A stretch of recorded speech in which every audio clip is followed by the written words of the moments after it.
नमस्कार दोस्तों, आप सभी का स्वागत है हमारे YouTube चैनल पर। तो दोस्तों आज हम बात करेंगे डीएलएड बीटीसी तृतीय सेमेस्टर। तो दोस्तों इस वीडियो में डिस्कस करने वाले हम लोग समावेशी शिक्षा को लेकर। जी हाँ दोस्तों, ये वीडियो सीरीज के हमारी पार्ट नंबर 3 है।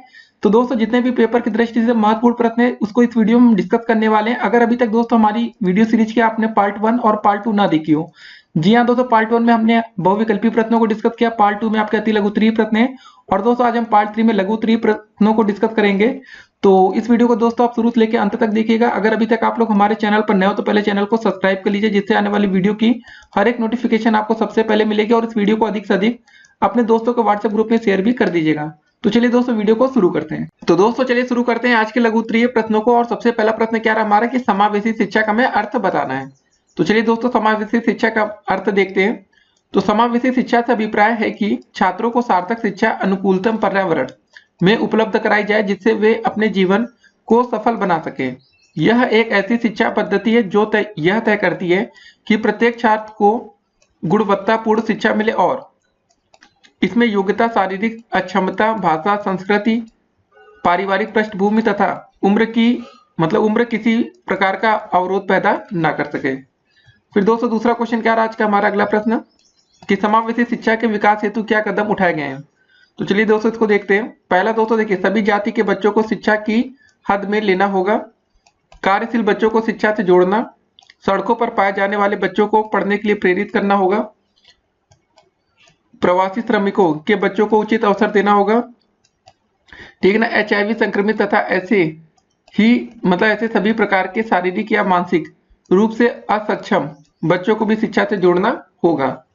फिर हमारा अगला प्रश्न क्या रहा कि समावेशी शिक्षा के पूर्ण विकास के लिए क्या प्रक्रिया अपनानी चाहिए।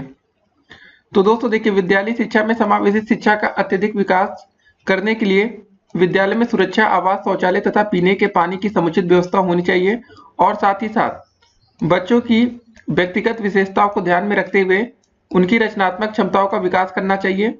शिक्षकों को छात्रों के माता पिता से निरंतर संपर्क बनाए रखने चाहिए, ताकि वे उनको बच्चों की उन्नति व अवनति के बारे में बता सके। जहां तक संभव हो प्राथमिक शिक्षा को सर्वत्र सुलभ करना होगा, ठीक है ना। जल्दी से जल्दी इस समस्या का समाधान करना होगा।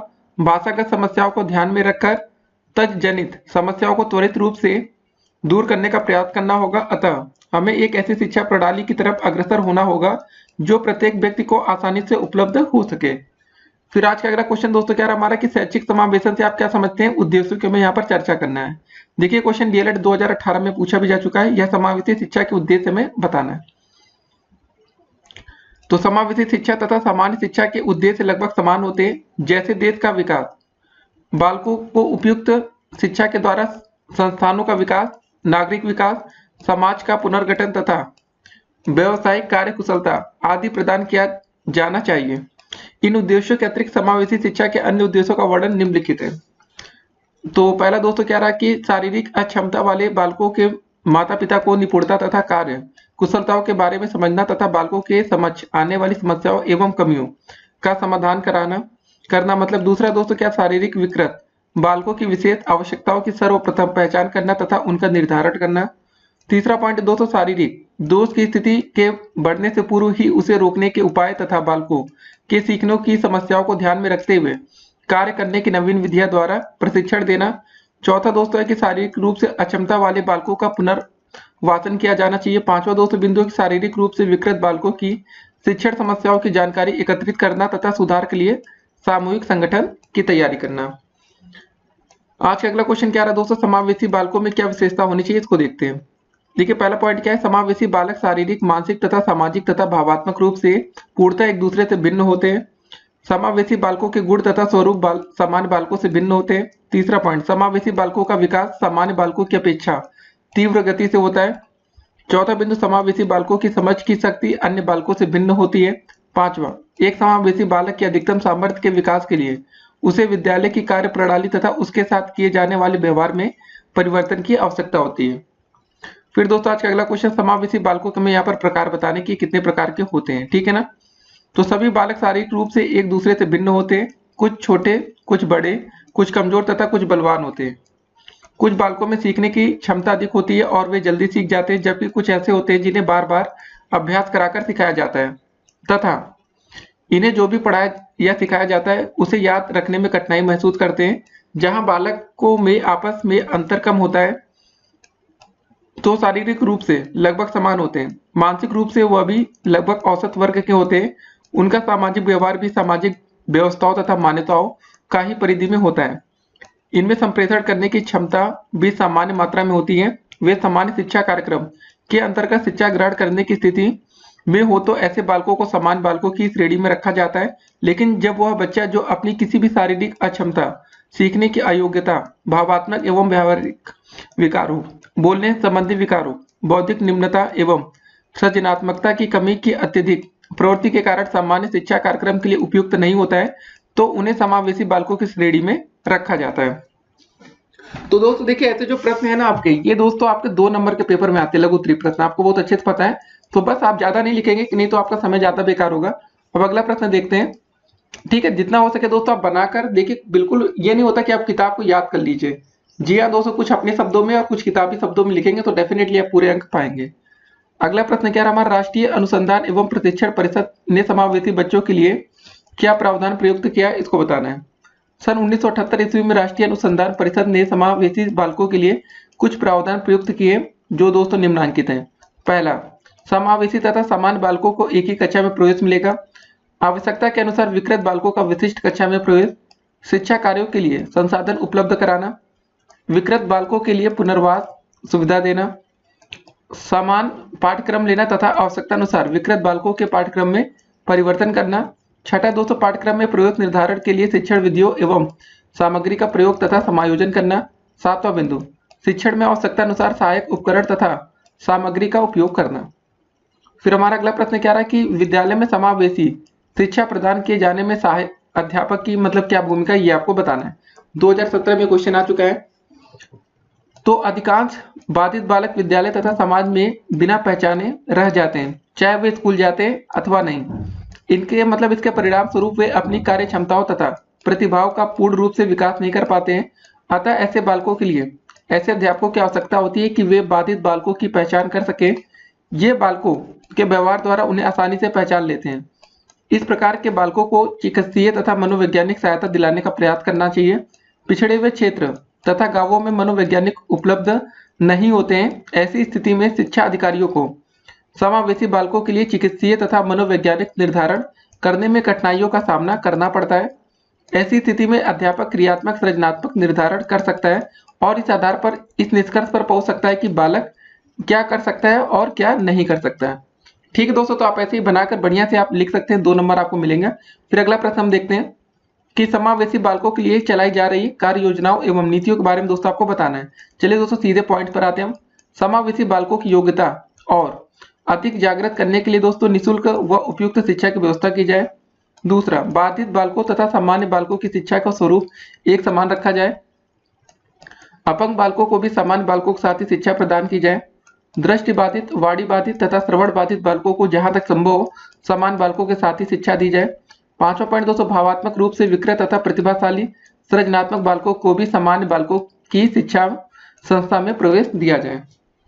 तो यदि दोस्तों इन बालकों को थोड़ा सा संवेगात्मक प्रभाव प्राप्त होगा तो ये बालक भी सामान्य बालकों की भांति अपना जीवन यापन कर सकते हैं। सन 1978 ईस्वी में राष्ट्रीय अनुसंधान परिषद ने समावेशी बालकों के लिए कुछ प्रावधान प्रयुक्त किए।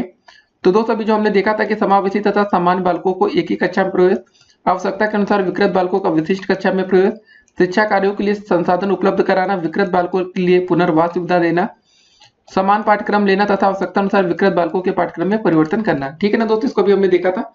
अब दोस्तों अगला प्रश्न देखते हैं हम लोग कि विशिष्ट आवश्यकता वाले बाल मतलब बच्चों की पहचान या लक्षण स्पष्ट आपको यहाँ पर करना है। तो दोस्तों आप इसको कैसे कर सकते हैं, देखिए विशिष्ट आवश्यकता वाले बच्चों सामान्य मतलब बच्चे जो सामान्य बच्चों से विशिष्ट लक्षणों वाले होते हैं। सामान्य बच्चों में पाए जाने वाली निम्नलिखित विशिष्ट प्रवृत्तियां पाई जाती हैं। यह दोस्तों अंतर्मुखी हो गई, निराशावादी, सावेगिक, स्थिर, शर्मीले, निष्क्रिय, आत्म केंद्रित होते हैं, चिंताग्रस्त होते हैं, निर्भर प्रवृत्ति होते हैं, कभी कभी उग्र एकाकी भावना वाले होते हैं। इनकी पहचान दोस्तों निम्नलिखित तरीके से कर सकते हैं। देखिए आप हेडिंग से याद रखिएगा। पहले निरीक्षण द्वारा पहचान करना, तो इसको आप बना कर लिख सकते हैं अगर आपको हेडिंग याद है। दूसरा दोस्तों आपका चिकित्सीय परीक्षण द्वारा पहचान कर सकते हैं। तीसरा मानसिक परीक्षण द्वारा पहचान की जा सकती है। चौथा आपका शैक्षिक परिणामों के द्वारा पहचान की जा सकती है। पांचवा आपका व्यवहार के अवलोकन के द्वारा पहचान करना। छठा दोस्तों समाज मिति एवं साक्षात्कार मतलब साक्षात्कार या इंटरव्यू के दोस्तों द्वारा आप इसकी पहचान कर सकते हैं, ठीक है ना, साक्षात्कार। अगला प्रश्न क्या रहा, विशिष्ट आवश्यकता वाले बच्चों के प्रकार बताइए। यह क्वेश्चन ऐसे आ सकता है, विशिष्ट बालकों को किस प्रकार वर्गीकृत किया जा सकता है, उदाहरण सहित आपको समझाना है, ठीक है ना। सामान्य बच्चों से विभिन्नता रखने वाले विशिष्ट आवश्यकता वाले बच्चे आपस में भी विभिन्नताएं मतलब विभिन्न असमानताएं रखते हैं। कुछ बच्चे सीखने की नियोग्यताओं के कारण, कुछ बौद्धिक क्षमताओं के कारण तथा कुछ असामान्य शैक्षिक उपलब्धि के कारण विशिष्ट आवश्यकता वाले होते हैं। सामान्यतः उन्हें हम निम्नलिखित प्रकार से विभक्त कर सकते हैं। सबसे पहले दोस्तों बारी आती है आपके सामान्य बच्चों के प्रकार। तो पहला पॉइंट रहा शारीरिक रूप से भिन्न। तो शारीरिक रूप से भिन्न में देखिए सांवेदिक रूप से बाधित होते हैं, गतीय बाधित होते हैं, बहुल बाधित। दूसरा दोस्तों शैक्षिक रूप से भिन्न में शैक्षिक रूप से समृद्ध, शैक्षिक रूप से पिछड़ा, सीखने की नियोग्यता और संप्रेषण बाधित। तीसरा पॉइंट है दोस्तों हमारा सामाजिक रूप से भिन्न में सांवेगिक रूप से परेशान बच्चे, असमायोजित बच्चे, वंचित बच्चे, समस्यात्मक बच्चे, बाल अपराधी, माता पिता द्वारा तिरस्कृत बच्चे। चौथा दोस्तों मानसिक रूप से भिन्न में प्रतिभाशाली बच्चे, सृजनात्मक बच्चे और मंदबुद्धि बच्चे। फिर हमारा अगला प्रश्न क्या रहा कि सामान्य बच्चों में कौन कौन सी मानसिक विभिन्नताएं होती है, आपको ये बताना है। तो देखिए सामान्य बच्चों का जो आईक्यू लेवल होता है वो 90 से लेकर 100 के बीच होता है। मानसिक विभिन्नता का कारण वंशानुक्रम भी हो सकता है। सामान्य बालक पर वातावरण का भी प्रभाव पड़ता है। पोषण की मानसिक भिन्नता का आधार है। मानसिक विकास व्यक्तिगत विभिन्नता पर भी आधारित होता है। मानसिक भिन्नता के अन्य कारण बुद्धि, आयु, खेल एवं व्यायाम, प्रजाति, परिवार में स्थान आदि है। अगला प्रश्न क्या रहा, प्रतिभाशाली बच्चे किसे कहते हैं, परिभाषा द्वारा आपको स्पष्ट करना है। तो सीधे दोस्तों देखते हैं अब्दुल रऊफ के शब्दों में। देखिए प्राय उच्च बुद्धि लब्धि को प्रतिभाशाली का संकेत माना जाता है। अतः प्रतिभाशाली बच्चे शब्द का अभिप्राय बच्चे की उच्च बुद्धि लब्धि से किया जाता है, ठीक है ना, बस इतना ध्यान रखिएगा। परिभाषा आपको समझ में आ गई और कुछ दोस्त इसकी डेफिनेशन भी समझ लेते हैं। परिभाषा तो हो गई हमारी। देखिए जो बच्चे सामान्य बच्चों से किसी भी प्रकार से अलग होते हैं वे विशिष्ट बच्चों की श्रेणी में आते हैं। विशिष्ट बच्चे आपस में कई उप श्रेणियों में विभक्त होते हैं। यथा दोस्तों आपका मानसिक मंदित हो गया, समस्यात्मक, पिछड़े, चलन बाधित, प्रतिभाशाली, ठीक है ना, ये सब हो गया।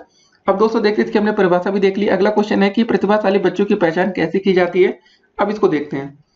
तो देखिए प्रतिभाशाली बच्चों की पहचान के लिए दोस्तों सबसे पहले आपको या तो बुद्धि परीक्षण कर सकते हैं, ठीक है ना। तो प्रतिभाशाली बालकों की पहचान हेतु अध्यापकों के द्वारा कई बुद्धि परीक्षण किए जाते हैं। यह परीक्षण निम्नलिखित प्रकार के होते हैं। पहला दोस्तों हो सकता है आपका शाब्दिक तथा अशाब्दिक परीक्षण। दूसरा व्यक्तिगत तथा सामूहिक परीक्षण। फिर दोस्तों उसके बाद दोस्तों हम ये कर सकते हैं निष्पत्ति परीक्षण किया जा सकता है। उसके बाद दोस्तों हम अभिरुचि परीक्षण कर सकते हैं। तो देखिए सब हेडिंग्स आप याद रखें तो इसके अंदर का आप डेटा थोड़ा बहुत अपने आप से लिख सकते हैं। चौथा दोस्तों हमारा बिंदु आता है कि सब संबंधित बालकों की सूचनाएं। जी हाँ दोस्तों। उसके बाद दोस्तों हम कर सकते हैं आपके अवलोकन विधियां हो सकती है, ऑब्जर्वेशन मेथड हो गया। छठा है दोस्तों बालकों के गुणों के आधार पर पहचान। जी हाँ दोस्तों। उसके बाद अगला क्वेश्चन हम देखते हैं। उससे पहले दोस्तों हम आपको कुछ पॉइंट्स हम बता देते हैं। देखिए जो बालकों के गुणों के आधार पर पहचान होती है ना, यह बालक कक्षा में किए गए कार्यों को समझते हैं, यह बालक किए गए कार्यों को सुगमता से याद रखते हैं, यह सामान्य बुद्धि का प्रयोग करते हैं और यह कठिन कार्यों को भी सुगमता से कर लेते हैं, ठीक है ना, वैसे बनाकर लिख सकते हैं। फिर अगला प्रश्न हमारा क्या आता है कि प्रतिभाशाली बालकों की शिक्षा व्यवस्था किस प्रकार की होनी चाहिए, इसको देखते हैं। तो दोस्तों देखिए प्रतिभाशाली बालकों की शिक्षा, तो सीधे हम पॉइंट पर आते हैं। प्रतिभाशाली बच्चों के लिए अवसरों की समानता होनी चाहिए, विशेष एवं समृद्ध पाठ्यक्रम से अंतर्गत शिक्षा होनी चाहिए, असामाजिक आदतों को रोकना होगा, सर्वांगीण विकास पर बल हो, संस्कृति की शिक्षा हो, सामान्य बच्चों के साथ शिक्षा हो, पाठ्य सहगामी क्रियाओं का आयोजन करना, सामाजिक अनुभवों के अवसर देना, नेतृत्व का परीक्षण देना, शैक्षिक कार्यक्रमों का आयोजन करना, प्रोत्साहन प्रदान करना, श्रेष्ठ एवं विशेष रूप से प्रशिक्षित अध्यापकों द्वारा प्रशिक्षण होना चाहिए, बच्चों की रुचि के अनुसार प्रिय कार्य देना, पुस्तकालय सुविधाएं उपलब्ध कराना, ठीक है ना, आप ऐसे लिख सकते हैं। फिर हमारा अगला प्रश्न प्रतिभाशाली बालकों की शिक्षा व्यवस्था किस प्रकार की होनी चाहिए, इसको देखते हैं। डीएलएड 2017 का क्वेश्चन देखिए दोस्तों, हेविंग हर्ट्स ने कहा है, क्या कहा इन्होंने, प्रतिभाशाली बच्चों के लिए शिक्षा का सफल कार्यक्रम वही हो सकता है जिसका उद्देश्य उनकी विभिन्न योग्यताओं का विकास करना हो। इनको समृद्ध पाठ्यक्रम के अंतर्गत शिक्षा, सर्वांगीण विकास पर बल, पाठ्य सहगामी क्रियाओं का आयोजन, सामाजिक अनुभव के अवसाद, नेतृत्व का प्रशिक्षण होना चाहिए तथा समय समय पर विशेष या निर्देशन या परामर्श इत्यादि के अवसर मिलने चाहिए। अगला क्वेश्चन कह रहा है धीमी गति से सीखने, ठीक है ना, के कौन से कारण हो सकते हैं। तो चलिए दोस्तों इसके कारण देखते हैं। पहला दोस्तों हो सकता है आर्थिक परिस्थिति या गरीबी, परिवार के सदस्यों का मानसिक स्तर हो सकता है, संवेगात्मक घटक हो सकता है, व्यक्तिगत घटक।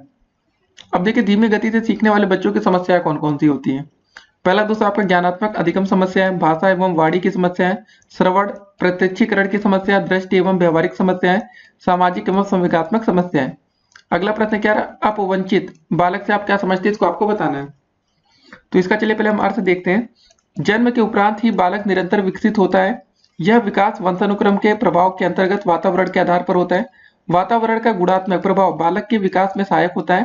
प्रत्येक बालक का अधिकार है कि वह अपना विकास प्राप्त अभिवृद्धि और योग्यताओं की सीमा तक करें, और शिक्षा का उद्देश्य है कि बालक का विकास पूर्णतः हो।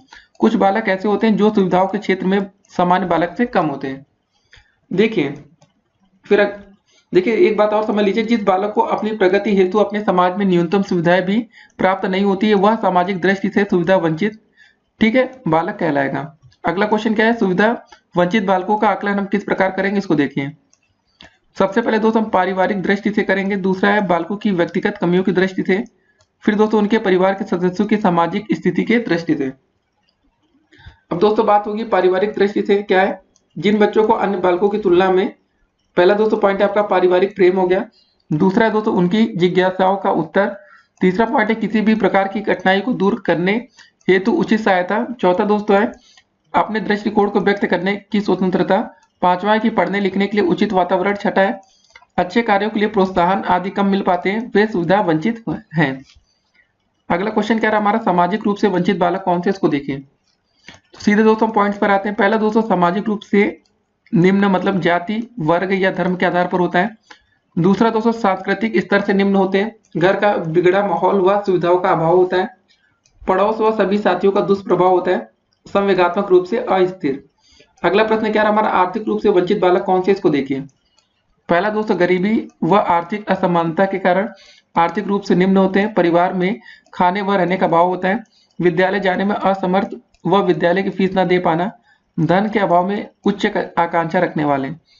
अगला क्वेश्चन क्या है, शैक्षिक स्तर से वंचित बालक कौन से, इसको समझाना है।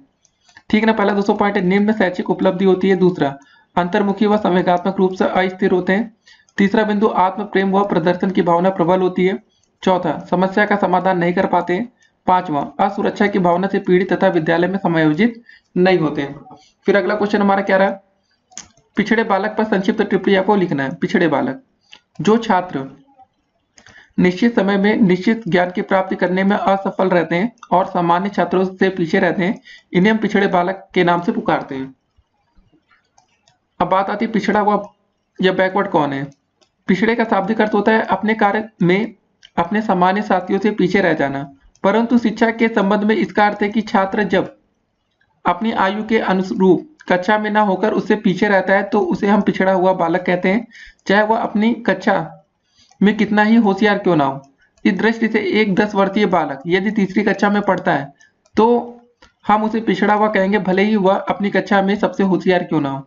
फिर हमारा अगला प्रश्न क्या रहा, बच्चों के पिछड़ेपन का प्रकार आपको बताना है। तो क्या क्या होता है दोस्तों, देखिए पिछड़ापन मूलतः आपको दो प्रकार का होता है, एक तो पहला व्यक्तिगत होता है इंडिविजुअल और सामूहिक या ग्रुप में। जहाँ कक्षा में कुछ छात्र पिछड़े हुए हैं और उनके पिछड़ेपन का कारण भी अलग अलग होता है तो वह पिछड़ापन व्यक्तिगत होता है, परंतु जहाँ कक्षा के अधिकतर छात्र पिछड़े हुए हैं और उनके पिछड़ेपन का कारण भी समान हो, वहाँ पिछड़ापन दोस्तों क्या कहलाता है, आपका सामूहिक कहलाएगा। हमारा अगला प्रश्न क्या रहा, निरीक्षण द्वारा शैक्षिक पिछड़ेपन की पहचान आप कैसे करेंगे, आपको ये बताना है। तो चलिए दोस्तों सीधे हम पॉइंट्स पर आते हैं। पहला पॉइंट है कि आपके द्वारा पूछे गए प्रश्नों अथवा उनके सामने रखी गई समस्याओं का समाधान कौन से बालक की सीमा तक कर पाता है, पहला पॉइंट। दूसरा, कक्षा में विषय को पढ़ाते समय उससे संबंधित बातों को पढ़ाए जाने में कौन सा बालक कितना अधिक भाग लेता है। तीसरा दोस्तों बिंदु होगा कि उसका ध्यान पाठ पर है या अन्य कहीं। चौथा, समय समय पर ली गई साप्ताहिक, मासिक, त्रैमासिक, अर्धवार्षिक एवं वार्षिक परीक्षाओं में उसे सामान्य से अधिक अंक मिले हैं या कम, ये होगा।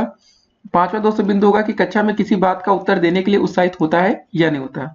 यह देखने के पश्चात दोस्तों यह देखिए कि वह बालक कक्षा में कार्य करने में असमर्थ है, कोई बात उसकी समझ में देर से आती है, समानताहीन भावना से दबा रहता है। चौथा दोस्तों किसी भी परीक्षा में अच्छे अंक प्राप्त नहीं करता और पांचवा पढ़ाई में रुचि नहीं लेता। तो दोस्तों आप ये सब चीजें देख सकते हैं। उसके बाद हमारा आज का अगला प्रश्न क्या रहा, और एक चीज और बता दें, अगर आपको ये सब लक्षण मिल जाता है तो समझ लीजिए वो छात्र पिछड़ा हुआ है। और यदि उपरोक्त बातें कक्षा के अधिकतर छात्रों में पाई जाती तो दोस्तों वह कक्षा भी पिछड़ी हुई कही जाएगी। अगला प्रश्न हमारा क्या रहा कि मानसिक रूप से पिछड़े बालक की पहचान किस प्रकार कर सकते हैं, इसको देखते हैं। पहला दोस्तों हमारा बिंदु रहा अध्यापक शैक्षिक निष्पत्ति के आधार पर पहचान कर सकते हैं। दूसरा, ऐसे बालक प्राय शारीरिक रूप से अयोग्य होते हैं। तीसरा बिंदु, संवेगात्मक रूप से अस्थिर होते हैं। चौथा, बुद्धि लब्धि द्वारा पहचान की जा सकती है, इस तरह से की गई पहचान सही होती है। पांचवा दोस्तों बिंदु, शैक्षिक तथा शारीरिक आलेख पत्र, ठीक है ना, भी सहायक हो सकते हैं। छठा बिंदु दोस्तों, व्यक्ति व्रत अध्ययन भी महत्वपूर्ण है। अब दोस्तों देखिए, मानसिक पिछड़ेपन के कुछ आधार इस प्रकार भी हो सकते हैं दोस्तों। आपका शैक्षिक हो सकता है कि ऐसे बालक सूक्ष्म चिंतन के योग्य नहीं होते। शैक्षिक मतलब क्षमता में वो अपने समूह आयु समूह से बहुत नीचे होता है। दूसरा दोस्तों, सामाजिक सामाजिक अवसर में कुशल नहीं होते हैं। व्यक्तिगत व सामाजिक उत्तरदायित्व को नहीं वह वहन कर पाते हैं। फिर दोस्तों बारी आती है आपकी व्यवहारिक, अधिगम की क्षमता कम होती है और संवेदनात्मक दोष होते हैं। अगला क्वेश्चन दोस्तों हमारा क्या रहा है, परीक्षण द्वारा पिछड़ेपन की पहचान आप किस प्रकार की जा सकती है, आपको ये बताना है। देखिए, परीक्षण द्वारा पिछड़ेपन की पहचान, जिस प्रकार प्रतिभा संपन्नता की पहचान हमने बुद्धि लब्धि को माप कर की थी, उसी प्रकार पिछड़ेपन की पहचान के लिए हमें विद्यार्थी की शैक्षिक उपलब्धि को मापना होगा। शैक्षिक लब्धि दोस्तों एजुकेशनल क्वोटिएंट विद्यार्थी की आयु के अनुरूप सभी विषयों में उसकी उपलब्धि का औसत है, अर्थात शैक्षिक दृष्टि से बालक या विद्यार्थी के अर्जन को ही शैक्षिक लब्धि कहते हैं। शैक्षिक लब्धि ज्ञात करने के दोस्तों जो सूत्र होता है आपका EQ बराबर शैक्षिक आयु, ठीक है ना, एजुकेशनल एज अपान में वास्तविक आयु होता है गुणे 100, ठीक ना दोस्तों, आपका EA अपान CA गुणे 100। इसमें वास्तविक आयु जो जन्म तिथि से ज्ञात की जा सकती है। शैक्षिक आयु निकालने का सूत्र नीचे दिया गया है। ठीक है, शैक्षिक आयु दोस्तों कैसे निकालेंगे, विभिन्न विषयों में साफल्य माइनस आयु का योग बटे में दोस्तों आपको होता है कुल विषय। ठीक है, यहाँ दोस्तों आपको जो साफल्य आयु को भी समझने की आवश्यकता होती है। सफल आयु को समझने की दृष्टि से आयु के अनुसार बच्चे की शैक्षिक दृष्टि से उपलब्धि क्या होनी चाहिए, इस संबंध में प्रत्येक आयु वर्ग के लिए साफल्य परीक्षण मतलब तैयार किए गए। इन परीक्षण में कोई बालक जितने अंक प्राप्त करता है उतने अंक जिस आयु के विद्यार्थी के आने चाहिए वही उसकी शैक्षिक आयु या एजुकेशनल एज कहलाएगी। अब दोस्तों देखते हैं आज का अगला प्रश्न, यदि किसी बालक की शारीरिक आयु 10 वर्ष है तो उसकी बुद्धि लब्धि कितनी होगी, हल कीजिए। देखिए दोस्तों ये क्वेश्चन आपका DLED 2017 में पूछा गया है। तो बुद्धि लब्धि का दोस्तों जो फार्मूला होता है सिंपल था, मानसिक आयु अपन वास्तविक आयु होता है, ठीक है, गुणे 100। तो देखिए शारीरिक आयु मतलब दोस्तों देखिए चूंकि मानसिक आयु यहाँ पर ज्ञात नहीं है अतः मानसिक आयु को भी वास्तविक आयु माना जा रहा है यहाँ पर। तो दोस्तों बुद्धि लब्धि बराबर हो जाएगा 10/10 गुणे 100, क्योंकि दोस्तों यहाँ पर शारीरिक आयु दी गई थी तो दोस्तों इसका आंसर आ जाएगा 100। अगला प्रश्न है कि एक पिछड़े बालक में क्या विशेषता होती है, इसको आपको समझाना है। तो इसकी चलिए विशेषता दोस्तों देखते हैं। तो सबसे पहले दोस्तों कुंभ स्वामी, ठीक है ना, कुंभू स्वामी के अनुसार पिछड़े बालक में निम्नलिखित विशेषताएं पाई जाती हैं। सबसे पहले दोस्तों क्या विशेषता है कि सीखने की धीमी गति होती है, जीवन में निराशा का अनुभव होता है, समाज विरोधी कार्यों की प्रवृत्ति होती है, व्यवहार संबंधी समस्याओं की अभिव्यक्ति होती है, जन्मजात योग्यताओं की तुलना में कम शैक्षिक उपलब्धि होती है, सामान्य विद्यालय में पाठ्यक्रम से लाभ उठाने में असमर्थता होती है। ठीक ना, काफी दोस्तों छेटो। अगला प्रश्न देखते हैं, विशिष्ट आवश्यकता वाले बच्चों की पहचान कैसे करें, विस्तार से इसको समझाना है। तो विशिष्ट बालक की आम अवधारणा यह है कि वह सामान्य होते हुए भी प्रायः असामान्य गुणों से युक्त होता है। व्यक्तिगत भिन्नता ही विशिष्टता का आधार है। ठीक ना, मनोवैज्ञानिकों ने यह अनुभव किया है कि कोई भी दो बालक एक दूसरे से भिन्न होते हैं, उनमें समानता के साथ साथ कुछ भिन्नताएं होती है जो उन्हें अन्य बालकों से अलग करती हैं। तो दोस्तों देखिए, एक बालक शारीरिक रूप से समान होने पर भी मानसिक रूप से भिन्न हो सकता है। अब दोस्तों देखिए, विशिष्ट बालकों के प्रकार, तो इसको निम्नलिखित भाग मतलब वर्गों में बांटा जा सकता है। दोस्तों पहला आता है आपका प्रतिभाशाली बालक, दूसरा आपका कि मानसिक दृष्टि से पिछड़े बालक होते हैं, पिछड़े बालक हो गए, शारीरिक विकलांग बालक, अपवंचित वर्ग के बालक, समस्यात्मक बालक, बाल अपराधी बालक, सृजनात्मक बालक, खिलाड़ी बालक, अधिगम निर्योग्य बालक, कुसमायोजित बालक, तिरस्कृत बालक और सुविधा वंचित बालक। अगला प्रश्न क्या रहा हमारा, अस्थिबाधित बच्चों को किस प्रकार शिक्षा दी जा सकती है। देखिए, अस्थिबाधित बालकों की शिक्षा प्रणाली को अधिक प्रभावशाली बनाने के लिए कुछ विशिष्ट सामग्रियों का प्रयोग किया जाता है जिन्हें दृश्य श्रव्य सामग्री कहते हैं। भारत में श्रवण उद्दीपन ही शिक्षण का आधार है। अस्थिबाधित बच्चों के लिए खेल विधि, आगमन व निगमन विधि, ह्यूरिस्टिक विधि, प्रोजेक्ट विधि, मॉन्टेसरी विधि व किंडरगार्टन विधि, डाल्टन विधि, इकाई योजना विधि द्वारा शिक्षा दी जा सकती है। ऐसे बच्चों की शिक्षा को निम्नलिखित प्रकार से वर्णित किया जा सकता है दोस्तों। पहला आता है आपका उपचार सुविधाएं प्रदान कर, प्रशिक्षित अध्यापक द्वारा शिक्षण कार्य हो, विशेष कक्षाओं के आयोजन द्वारा, अतिरिक्त कक्षा के सृजन से, विशेष विद्यालयों के निर्माण से। ठीक है दोस्तों, 5 काफी है।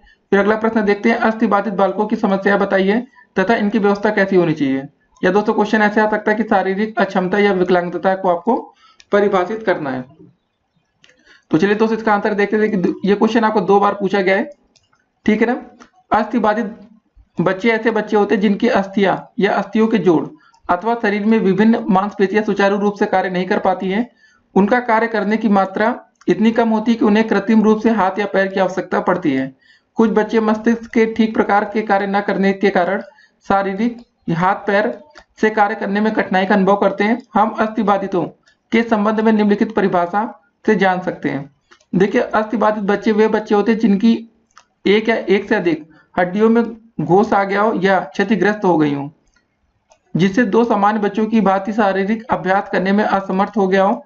इससे बच्चों की मांसपेशियां तथा जोड़ों अथवा अस्थियों में किसी कारण से दोष आ जाता है। ठीक है ना। इसके दोस्तों इसकी जो समस्या है उसको जरा देखते हैं। अस्थिबाधित बच्चों की समस्या क्या क्या होती है। शारीरिक दृष्टि से बाधित बच्चे सामान्यतः मानसिक दृष्टि से सामान्य व सामान्य से अधिक होते हैं। ठीक है ना। यह पोलियो तथा अन्य रोगों से क्षतिग्रस्त हो जाते हैं। शोध अध्ययनों से ज्ञात होता है कि ऐसे बच्चे सामान्य बच्चों से उत्तम होते हैं, परंतु इन बच्चों की आवश्यकताएं भिन्न प्रकार की होती है। इनके द्वारा प्रयोग किए जा रहे कृत्रिम अंगों के साथ अनुकूलन या समायोजन करना इनकी बड़ी समस्या होती है। शैक्षिक अनुदेशन में तकनीकी के प्रयोग से इनकी समस्या कम हुई है। शारीरिक रूप से बाधित बच्चे क्रियाशील कम होते हैं। ये अपने एकाग्र भी कम समय के लिए कर पाते हैं। ठीक है ना। तो दोस्तों जरा इसके कुछ हम अस्थिबाधित में निम्नलिखित 8 प्रकारों का वर्णन चिकित्सा विज्ञान में किया गया। इसको जरा दोस्तों देखते हैं। पहला दोस्तों आता है आपका लूले, लंगड़े या हथकटे, एक या एक से अधिक अंगों का लकवा, पावफिरा, मेरुदंड का वक्र होना, विकृत नितंब, मस्तिष्कीय पक्षाघात, मेरुदंडीय द्विसामुखी और मांसपेशियां असमर्थता। अगला क्वेश्चन दोस्तों क्या रहा, बाल अपराध के प्रमुख कारण आपको बताना है। ठीक है ना। बाल अपराध के कारण, देखिए बाल अपराध के सामान्यतः वे ही कारण है जो बालकों को विपरीत दिशा में सोचने के लिए बाध्य करते हैं। इन कारणों के अपने अपने क्षेत्र होते हैं। कभी दोस्तों ये आर्थिक होते हैं तो कभी ये सामाजिक। आर्थिक या सामाजिक क्षेत्र में किसी प्रकार का अभाव ही इन अपराधों के मूल में निहित होता है। कुछ ऐसे भी कारण हो सकते हैं जो एक क्षेत्र में विशेष एक क्षेत्र विशेष में रहने वाले पनपी विचारधारा के कारण होते हैं। जैसे दोस्तों चोरों के बीच चोरी करना आप सीख जाएंगे, शराबियों के मध्य रहकर आप मद्य या शराब का सेवन करना आदि। यह अपराधी वृत्ति सामान्य तथा कुसंगति के कारण पनपती है। इस प्रकार बाल अपराध के मूल कारण सामान्यतः दोस्तों हो सकता है कि आपकी घरेलू परिस्थितियां, पाठशाला या घर का प्रतिकूल वातावरण, कुसंग हो सकता है, दूषित वातावरण, बालकों की इच्छाओं का दमन होता, बालकों की आवश्यकताओं की पूर्ति न होना, सांवेगिक स्थितियां आदि होते हैं। अब दोस्तों देखिए जैसे घरेलू परिस्थितियों में क्या क्या हो सकता है, जैसे घर की आर्थिक स्थिति ठीक ना होना, माता पिता का बालक के प्रति व्यवहार अच्छा ना होना, घर में सौतेली माँ का होना, माता पिता के पारस्परिक झगड़े होना, बच्चे को ठीक है ना लाडला होना और उसकी हर इच्छा की पूर्ति किया जाना आदि। पाठशाला का प्रतिकूल दोस्तों कैसे हो सकता है, जैसे कि पाठशाला में उपयुक्त साधनों का अभाव, बालकों की इच्छाओं का दमन किया जा रहा हो, बालकों पर अनावश्यक दबाव बनाया जाए, शिक्षकों और अमानुषिक व्यवहार या आदि कारण हो सकते हैं। कुछ संग में दोस्तों जैसे आ सकता है आपका बालक का ऐसे व्यक्तियों या बालकों के साथ में रहना जिनकी आदतें ठीक नहीं है अथवा वे स्वयं अपराधी हैं। माता पिता द्वारा बालक की क्रिया या उचित या अनुचित पर ध्यान न देना। ठीक है ना। फिर उसके बाद दूषित वातावरण में देखते हैं बालकों पर सिनेमा का प्रभाव पड़ता है, आधुनिक परिवर्तनों का प्रभाव, नैतिक शिक्षा का अभाव। फिर देखिए दोस्तों बालकों की इच्छाओं का दमन जैसे हो सकता है कि बालकों की पुस्तक संबंधी आवश्यकता हो सकती है, खेलने की वस्तुओं का अभाव, आजकल दोस्तों आपको पता मोबाइल फोन का अभाव हो सकता है कि खाने की वस्तुओं का अभाव। फिर अगली बात आती है संवेगात्मक स्थितियां, इनमें देखिए समाज के व्यवहार से दुखी होना, बहुत से डकैत इसी प्रकार बनते हैं। दूसरा दोस्तों समाज में निम्न स्थिति के कारण आत्महीनता का भाव होना। देखिए दोस्तों ये सब क्वेश्चन आपको 2 नंबर के पेपर में आते हैं तो उसी हिसाब से आपको लिखना होगा, नहीं तो आप ज्यादा समय यहाँ पर देंगे तो आपके कुछ और क्वेश्चन छूट सकते हैं। अगला प्रश्न आपका क्या रहा, समस्यात्मक बच्चों से क्या अभिप्राय आपको ये बताना है। देखिए समस्यात्मक बच्चों से हमारा तात्पर्य उन बालकों से जो परिवार एवं कक्षा व विद्यालय में भली भांति की समस्या उत्पन्न करते हैं। ऐसे बच्चे का व्यवहार सामान्य प्रकार के बच्चों से भिन्न होता है, ये वातावरण के साथ अपने आप को समायोजित नहीं कर पाते हैं। ऐसे बच्चे अपने अध्यापकों के लिए समस्या बने रहते हैं। समस्यात्मक बालक कई प्रकार के हो सकते हैं, जैसे चोरी करने वाले बच्चे हो सकते हैं, झूठ बोलने वाले बच्चे, क्रोध करने वाले बच्चे, विद्यालय से भाग जाने वाले बच्चे, गृह कार्य न करने वाले बच्चे, कक्षा में देर से मतलब आने वाले बच्चे आदि हो सकते हैं। ठीक है, इसमें दोस्तों और आप बना के इसमें बढ़िया लिख सकते हैं। तो थोड़ा हम बैलेंस्टाइन के द्वारा देख लेते हैं। देखिए, समस्यात्मक बच्चे वे बच्चे होते हैं जिनके व्यवहार तथा व्यक्तित्व इस सीमा तक असामान्य होता है कि वे घर, विद्यालय तथा समाज में समस्याओं के जनक बन जाते हैं। अगला प्रश्न देखते हैं, समस्यात्मक बच्चे कौन होते हैं और इनकी पहचान आप कैसे करेंगे, बिंदु बार आपको समझाना है। समस्यात्मक बच्चे वे बच्चे होते हैं जो अनुशासनहीन तथा असमान समस्यात्मक बालक वे बालक हैं जिनका व्यवहार एवं समायोजन सामान्य बालकों से अलग होता है। बस इनकी पहचान दोस्तों हम कैसे करते हैं, इसको देखिए। यदि बच्चों में व्यक्तिगत या स्कूल की समस्याओं के प्रति शारीरिक लक्षणों या दर्द या अन्य विभिन्न तरह के डर के रूप में समाधान करने की प्रवृत्ति अधिक हो। दूसरा, यदि बच्चे में समानता परिस्थितियों में भी उपयुक्त व्यवहार किया जाता है। तीसरा, यदि बच्चे में सीखने की ऐसी अक्षमता हो जिसकी बौद्धिक आधार पर व्याख्या नहीं की जा सकती है। और दोस्त एक और देख लेते हैं कि यदि बच्चों में अपने साथियों एवं शिक्षकों के साथ संतोषजनक अंतर व्यक्तिगत संबंध बनाने एवं कायम रखने की अक्षमता हो।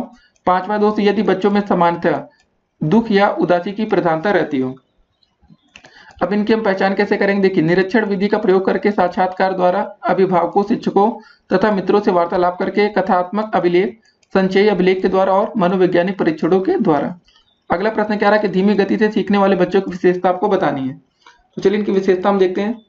देखिए, वे बालक जिनकी बुद्धि लब्धि औसत से कम होती है, वह सभी मतलब वह भी उन विकास प्रतिमानों का अनुसरण करते हैं जिनका आईक्यू उच्च स्तर का होता है। इनकी एक विशेषता यह होती है कि वह अपने सम आयु वाले साथियों की तुलना में अपरिपक्व प्रतीत होते हैं। इनमें कम आत्मविश्वास और निम्न स्तर की आत्म प्रतिष्ठा हो सकती है। अगला प्रश्न क्या रहा हमारा कि धीमी गति से सीखने वाले बालकों की शिक्षा हेतु सुझाव आपको देना है। देखिए, ऐसे सुझाव देने वाले क्वेश्चन है ये, आप तो आराम से 2 नंबर का लिख सकते हैं, लेकिन दोस्तों हम आपको एक बता देते, बाकी आप बना के लिख सकते हैं। देखिए, जो धीमी गति से सीखने वाले को वैसी स्थिति में नहीं रखना चाहिए जहां उनमें विफलता की भावना विकसित होने की संभावना हो। उन्हें वही कार्य दें जिनको करने में उनमें योग्यता हो। ठीक है ना। फिर अगला दोस्तों प्रश्न देखते हैं कि दृष्टिबाधित बालकों का वर्गीकरण करिए। एक बात दोस्तों और आपको बता दें, जब आपके लघु त्रि प्रश्न चले तो आप बनाकर लिखने की अगर आपके अंदर कला नहीं है तो दोस्तों आप अच्छे नंबर नहीं ला सकते पेपर में। ठीक है ना। तो दृष्टिबाधित का दोस्तों जरा आप देखते हैं हम लोग। सबसे पहले दोस्तों वर्ग स्तर होता है आपका, ठीक ना। वर्ग द होता है, 1 होता है, वर्ग 2 होता है, वर्ग 3 होता है। उत्तम आंक, क्षतिपूर्ण आंक होता है दोस्तों, और बाधिता का प्रतिशत 6/6 9 दोस्तों 6 से 18 मतलब 6 24 दोस्तों होगा और 6 36 होगा। बाधिता का प्रतिशत 20% होगा और 6 18 6 36 में दोस्तों 6 60 से 0 40% दोस्तों बाधिता, 6 36 और 6 60 और क्षतिपूर्ण दोस्तों आंक मतलब 3 से 60 से लेकर 0 तक मतलब 75% बाधित हो गया। 1 से लेकर दोस्तों 0 तक मतलब दृष्टि क्षेत्र 100 और 100% दोस्तों यहाँ पर बाधिता का प्रतिशत होगा। अगला क्वेश्चन है दृष्टिबाधित बालक की पहचान आप कैसे करेंगे। तो भारत सरकार के समाज कल्याण मंत्रालय ने 1987 में दृष्टिबाधितों की परिभाषा देते हुए कहा कि यह वह बालक होते हैं जो कि अपनी पूर्ण दृष्टि लुप्त कर चुके हैं, दृष्टिबाधिता 660 या 20/200 से अधिक ना हो तथा चश्मे का प्रयोग एक आंख हेतु मतलब उत्तम हो, दृष्टि का क्षेत्र सीमित हो तथा 20 डिग्री का कोण या इससे कम पर बनता हो। ठीक है ना। तो ठीक है, फिर अगला प्रश्न देखते हैं कि एक अध्यापक दृष्टिबाधित बालक की पहचान कैसे करेगा। तो सीधे 200 पॉइंट्स पर हम आते हैं कि यह बालक अक्सर सिरदर्द की शिकायत करते हैं, यह बार बार आंखों को मलते हैं, आंखों को लगातार पानी बहता रहता है, जब यह वस्तुओं को दूर से देखते हैं तो इनके शरीर में तनाव रहता है, कभी कभी इनके आंखें लाल हो जाती है। ठीक है ना, काफी हो गया। फिर अगला प्रश्न, दृष्टिबाधितों की मानसिक योग्यता उनकी एक विशेषता है, समझाना है आपको। ठीक है ना। दृष्टिबाधित बालक वह होते हैं जो कि अपने आंखों से ठीक प्रकार से नहीं देख पाते हैं। यह बाधित बालक मानसिक योग्यता की दृष्टि से सामान्य बालकों से कम नहीं होते हैं। शोध तथा अनुसंधान कार्यों में यह पता चला है कि इन्हें समुचित शिक्षा दी जाए या शिक्षा का अवसर मिल सके तब इनकी बुद्धि लब्धि अचानक बढ़ जाती है। देखिए, यह बालक किसी वस्तु की दूरी को नहीं समझ पाते क्योंकि वे दूर से मतलब दूरी को देख नहीं सकते हैं, अतः इनकी दूरी का प्रत्यय विकसित नहीं हो पाता। ठीक है ना। फिर अगला प्रश्न देखते हैं, दृष्टिबाधितों को बेल में गणितीय कोड द्वारा किस प्रकार आप सिखाएंगे, समझाइए। दृष्टिबाधित छात्रों को द्वारा मतलब गणित सीखने के लिए ब्रेल में गणितीय कोड की आवश्यकता को अग्र बिंदुओं के माध्यम से समझा जा सकता है। पहला दोस्तों बिंदु क्या रहा आपका कि गणित सीखने के अन्य उपकरण जैसे आपका आता अबेकस तथा टेलर फ्रेम की तुलना में गणितीय ब्रेल कोड की सहायता से सीखा हुआ ज्ञान अधिक समय तक रह सकता है, क्योंकि इसे लिखित रूप में संयोजा जा सकता है। ठीक, याद रखिए दोस्तों आपका कौन सा कोड है, ये ब्रेल कोड है, इसको जरा ध्यान में रखेंगे। फिर देखिए, परीक्षा के उद्देश्य से प्रश्न पत्र बनाने तथा प्रश्नों के उत्तर लिखने के लिए गणितीय ब्रेल कोड उपयोगी है। गणित की ब्रेल पुस्तक तैयार करने के लिए गणितीय ब्रेल कोड का ज्ञान आवश्यक है। प्रश्नों को लिखते तथा उन्हें हल करते समय भाषा विस्तार करने के लिए गणितीय ब्रेल कोड की आवश्यकता होती है। ठीक है ना, अगला प्रश्न अब देखते हैं। मानसिक अंकगणित सिखाने के लाभ बताना है। पहला बिंदु दोस्तों सीधे देखते हैं, मानवीय मस्तिष्क का आधिकारिक, ठीक है ना, अधिकाधिक प्रयोग करने का अवसर प्राप्त होता है। गणना करने की गति में वृद्धि होती है। छात्रों की रचनात्मक ध्यान लगाने तथा ग्रहण करने की क्षमता बढ़ाना, छात्रों में विश्वास बढ़ता है। छात्रों में गणित की मजबूत नींव पड़ती है। फिर अगला प्रश्न देखते हैं, दृष्टिबाधितों की भाषा का विकास भी उनकी विशेषता है, इसको आपको समझाना है।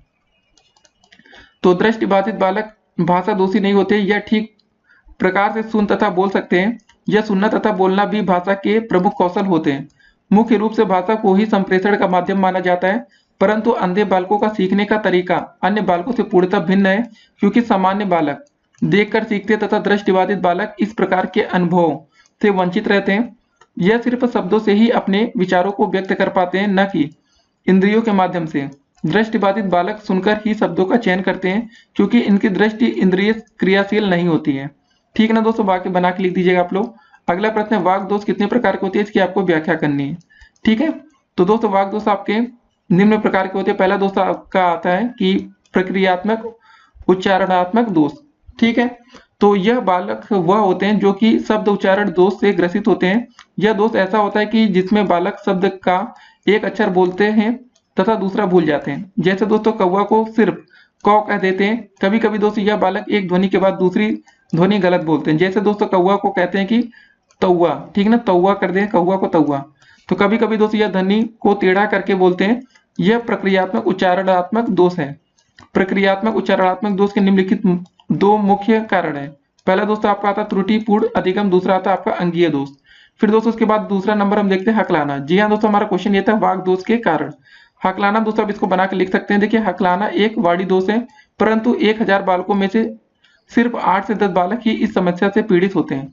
फिर दोस्तों अगला, इसे हकलाने दोस्तों क्या हो सकता है, देखिए इसके दो कारण माने जाते हैं। एक तो आपका वंशानुक्रम हो सकता है और एक वातावरण हो सकता है। फिर तीसरा दोस्तों आता है आपके आवाज की समस्या। ठीक है ना, देखिए आवाज की समस्या को दोष नहीं माना जाता, पर इसे समस्या का नाम दिया गया। इस विषय में कर्टिस ने कहा है कि estimate very but problem for 1 to, ठीक है ना, 2% of school children present significant voice problem. देखिए आपकी आवाज की समस्या 3 प्रकार की होती है। पहला दोस्तों आता है आपका कि एक स्वर में बोलना दोषपूर्ण होता है, अर्थात बालक या तो बहुत ऊंचा बोलता है या तो स्तर से एकदम नीचे होकर बोलता है, अर्थात उसका स्वर दोषपूर्ण होता है। दूसरा दोस्तों बिंदु, वह आवाज जो बिना किसी उतार चढ़ाव के एक ही स्तर पर चलती है, वह इस अवस्था में आती है। यह प्रवृत्तियां मुख्यतः शर्मीले बच्चों में पाई जाती है। तीसरा दोस्तों गुण संबंधी दोष प्राय कई प्रकार के होते हैं जो निम्नलिखित हैं। आवाज में भारीपन, जोर जोर से सांस लेकर बोलना, नाक से बोलना, आवाज में कसैलापन लाकर बोलना और अटक अटक कर बोलना। ठीक है ना, फिर अगला प्रश्न दोस्तों हम देखते हैं। अगला प्रश्न हमारा क्या रहा कि वाणी बाधित बालकों की पहचान के मुख्य लक्षण आपको बताना है। ठीक ना, सीधे दोस्तों हम लक्षण पर आते हैं। तो हमारा पहला लक्षण क्या रहा कि सर्वप्रथम कक्षा में इन दोषी बालकों को पहचानना चाहिए तथा हकलाने वाले बच्चों को अलग कर उन्हें परामर्श चिकित्सा प्रदान की जानी चाहिए। दूसरा बिंदु, कक्षा शिक्षा में ही आवाज के दोष वाले बालकों को पहचान ले। जो बालक नाक से बोलते हैं या जिनकी आवाज में भारीपन है या जो बहुत धीमे या तेज बोलते हैं, इनकी पहचान करनी चाहिए। तीसरा दोस्तों शारीरिक दोष वाले बालकों को उनके दोष के कारण पहचाना जा सकता है। चौथा दोस्तों कम सुनने वाले बालकों तथा देर से बोलने वाले बालकों की समस्या भी कक्षा शिक्षण में स्पष्ट रूप से दिखाई देती है। कभी कभी दोस्तों ये हकलाते भी हैं, यह किसी भी कक्षा में हो सकते हैं। अगला प्रश्न क्या है, कम सुनने वाले बालकों के साथ बोलने की क्या समस्या है, इसको आपको बताना है। तो इसका आंसर दोस्तों करेंगे सीधे, कभी कभी कम सुनने वाले बालकों के साथ इनमें बोलने की भी समस्या उत्पन्न होती है। यह दोष बालकों के सुनने का दोष पर निर्भर करता है। आज 200 में से 3 छात्रों की सुनने की शक्ति कम पाई जाती है। अनेक बालकों में सुनने के दोष होते हैं तथा इसी से बोलने के दोष उत्पन्न होते हैं। कभी कभी दोस्तों बचपन में हुई बीमारियां जैसे दोस्तों जुकाम या इन्फ्लुएंजा आदि के कारण से भी यह दोष उत्पन्न होता है। इस पर प्रारंभ में ही ध्यान देना आवश्यक है, अन्यथा बालक गंभीर बाधित हो जाते हैं। मशीन के प्रयोग द्वारा दोस्तों फिर सुनने में मदद ली जा सकती है। अगला क्वेश्चन क्या है हमारा, श्रवण विकलांगता के क्या कारण, इसको आपको बताना है। देखिए आपका अली यावर जंग राष्ट्रीय श्रवण विकलांग संस्था मुंबई ने श्रवण विकलांगता के कारणों की व्याख्या इस प्रकार से की है। पहला दोस्तों, जन्म के पहले बाल्यावस्था में कर्ण बधिरता का पारिवारिक इतिहास या पारिवारिक सदस्यों में बहरापन। दूसरा दोस्तों, निकट संबंधियों में वाहिक रिश्तों का होना, जैसे दोस्तों चाचा भतीजी इत्यादि। फिर दोस्तों तीसरा आता है आपका कि खून की बीमारियां, या दोस्तों आपका आरएच अपरिपूर्णता। चौथा दोस्तों आपका आता है गर्भावस्था के दौरान संक्रामक बीमारियां, जैसे कि दोस्तों सिफिलिस, जर्मन मिजल्स या रूबेला बुखार के साथ मम्स, ठीक है ना, मम्पस। फिर अगला क्वेश्चन हमारा आता है कि श्रवण विकलांगता क्या है, इसको बताना है। किसी व्यक्ति द्वारा पूरी तरह से आवाज सुनने में अक्षम होना श्रवण विकलांगता कहलाता है। यह श्रवण तंत्रिका के अपर्याप्त विकास के कारण या श्रवण संस्थान की बीमारी या चोट लगने की वजह से हो सकता है। सुनना समान वाच्य एवं भाषा के विकास के लिए सुनना यह प्रथम आवश्यकता है। बच्चा परिवार या आसपास के वातावरण में लोगों की बोली सुनकर ही बोलना सीखता है। बधिरता एक अदृश्य दोष है। एक व्यक्ति या बच्चे के बहरापन को पहचानने के लिए सूक्ष्म निरीक्षण की आवश्यकता होती है। जन्म के समय एवं शैशवावस्था में बहरापन बच्चे के संपूर्ण विकास में गलत प्रभाव डालता है।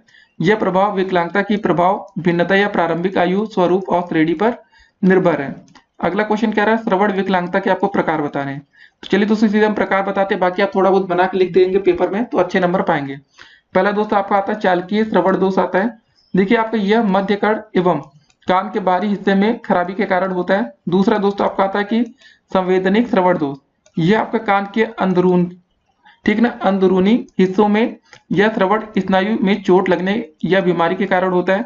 तीसरा दोस्तों आपका आता है मिश्रित श्रवण दोष, यह आपका चालकीय एवं संवेदनिक श्रवण दोष के जोड़ के कारण होता है। फिर दोस्तों चौथा आपका आता है कि मध्यकर्ण श्रवण दोष। मध्यकर्ण श्रवण दोष चोट के कारण होता है, श्रवण तंत्रिका के संक्रमण के कारण यह होता है, या श्रवण तंत्रिका के अपर्याप्त रूप से विकसित होने के कारण होता है। यह दोस्तों आपके दिमाग में सुनने के स्थान पर के विकसित न होने के कारण यह हो सकता है। फिर दोस्तों पांचवा आपका आता है प्रकार्यात्मक श्रवण दोष, यह मनोवैज्ञानिक कारणों से होता है, यह व्यक्तिगत लाभ के लिए सुनने के लिए किया जाता है। अगला क्वेश्चन क्या है दोस्तों, श्रवण बाधितों का वर्गीकरण आपको करना है, ठीक है ना। तो आधुनिक विशेषज्ञों ने श्रवण बाधितों को 4 भागों में विभाजित किया है, दो जो कि निम्न है। पहला दोस्तों आपका आता है कि केंद्रीय श्रवण दोष, दूसरा मनोजैविक श्रवण बाधित, नाड़ी संस्थान श्रवण बाधित, चौथा आता है आपका आचरण में श्रवण बाधिता। तो चलिए दोस्तों एक एक करके इसको डिफाइन कर देते हैं। पहला हमारा आता है केंद्रीय श्रवण बाधिता में, यह वह बालक होते हैं जो कि जटिल बाधिता से ग्रस्त होते हैं। इस प्रकार के बालक ध्वनि के बारे में जानते तो हैं परंतु इसका अर्थ नहीं समझ पाते तथा इनकी संप्रेषण समस्या भी काफी गंभीर होती है। फिर दोस्तों आपका आता है आपका दूसरा नंबर मनोजैविक श्रवण बाधिता। इस प्रकार की बाधिता का कारण मनोवैज्ञानिक होता है, यह बालक अपनी समस्याओं को बढ़ा चढ़ाकर बताते हैं, ठीक है। फिर दोस्तों तीसरा आता है नाड़ी संस्थान श्रवण बाधिता। तो बालकों में नाड़ी संस्थान के दोष के कारण यह दोष आता है, अतः इसका उपचार करना संभव नहीं हो पाता है। यह बालक श्रवण यंत्रों की सहायता से सुनते हैं, ठीक है ना। चौथा दोस्तों आपका आता है आचरण श्रवण बाधिता। साधारण रूप में ऐसे बाधित बालक आचरण दोषी होते हैं, यह दोषी मतलब दोष कान के रोगों से संबंधित होते हैं। यदि चिकित्सक इनका उपचार करे तो दोस्तों यह दोष आपका ठीक भी हो सकता है। अगला प्रश्न हमारा क्या रहा है कि श्रवण बाधित बच्चों की पहचान से संबंधित लक्षणों का आपको ले करना है। 2016 में दोस्तों ये प्रश्न पूछा भी गया है। सीधे इसके लक्षण देखते हैं। पहला लक्षण क्या रहा कि यह बालक अपने व्यवहार को एक साथ नहीं रख पाते। दूसरा दोस्तों यह बालक अपने शिक्षकों के होठों की गतिविधियों हाव भाव को देखकर तथ्यों के बारे में पता लगा लेते हैं। तीसरा दोस्तों बिंदु यह बालक ध्वनि पर अधिक ध्यान नहीं दे पाते हैं। चौथा दोस्तों यह बालक बातों को सुनने के लिए एक और सर झुकाते हैं। पांचवा दोस्तों इन्हें अक्सर समान ध्वनि वाले शब्दों में भ्रम होता है, जैसे दोस्तों यह चाचा को पापा समझते हैं। फिर अगला प्रश्न मतलब इसमें दोस्तों एक और है कि श्रवण बाधितों की आप पहचान कैसे करेंगे, इसको जरा देखिए दोस्तों। आप पहचान करने के लिए दोस्तों पहला बिंदु आता है आपका चिकित्सीय परीक्षण हो सकता है, विकासात्मक मापनी हो सकता है, तीसरा बालक का अध्ययन हो सकता है, चौथा आपका मनोनाड़ी परीक्षण और पांचवा दोस्तों बालकीय व्यवहार का निरीक्षण। अगला प्रश्न हमारा क्या रहा, श्रवण दोष बाधित बालकों की 2 विशेषताएं आपको बतानी है, ठीक है ना। इसमें कैसी विशेषताएं होती हैं, तो चलिए दोस्तों सीधे पॉइंट्स पर आते हैं। पहला, श्रवण बाधित बालकों की भाषा में भी मतलब अत्यंत प्रभावित होती है।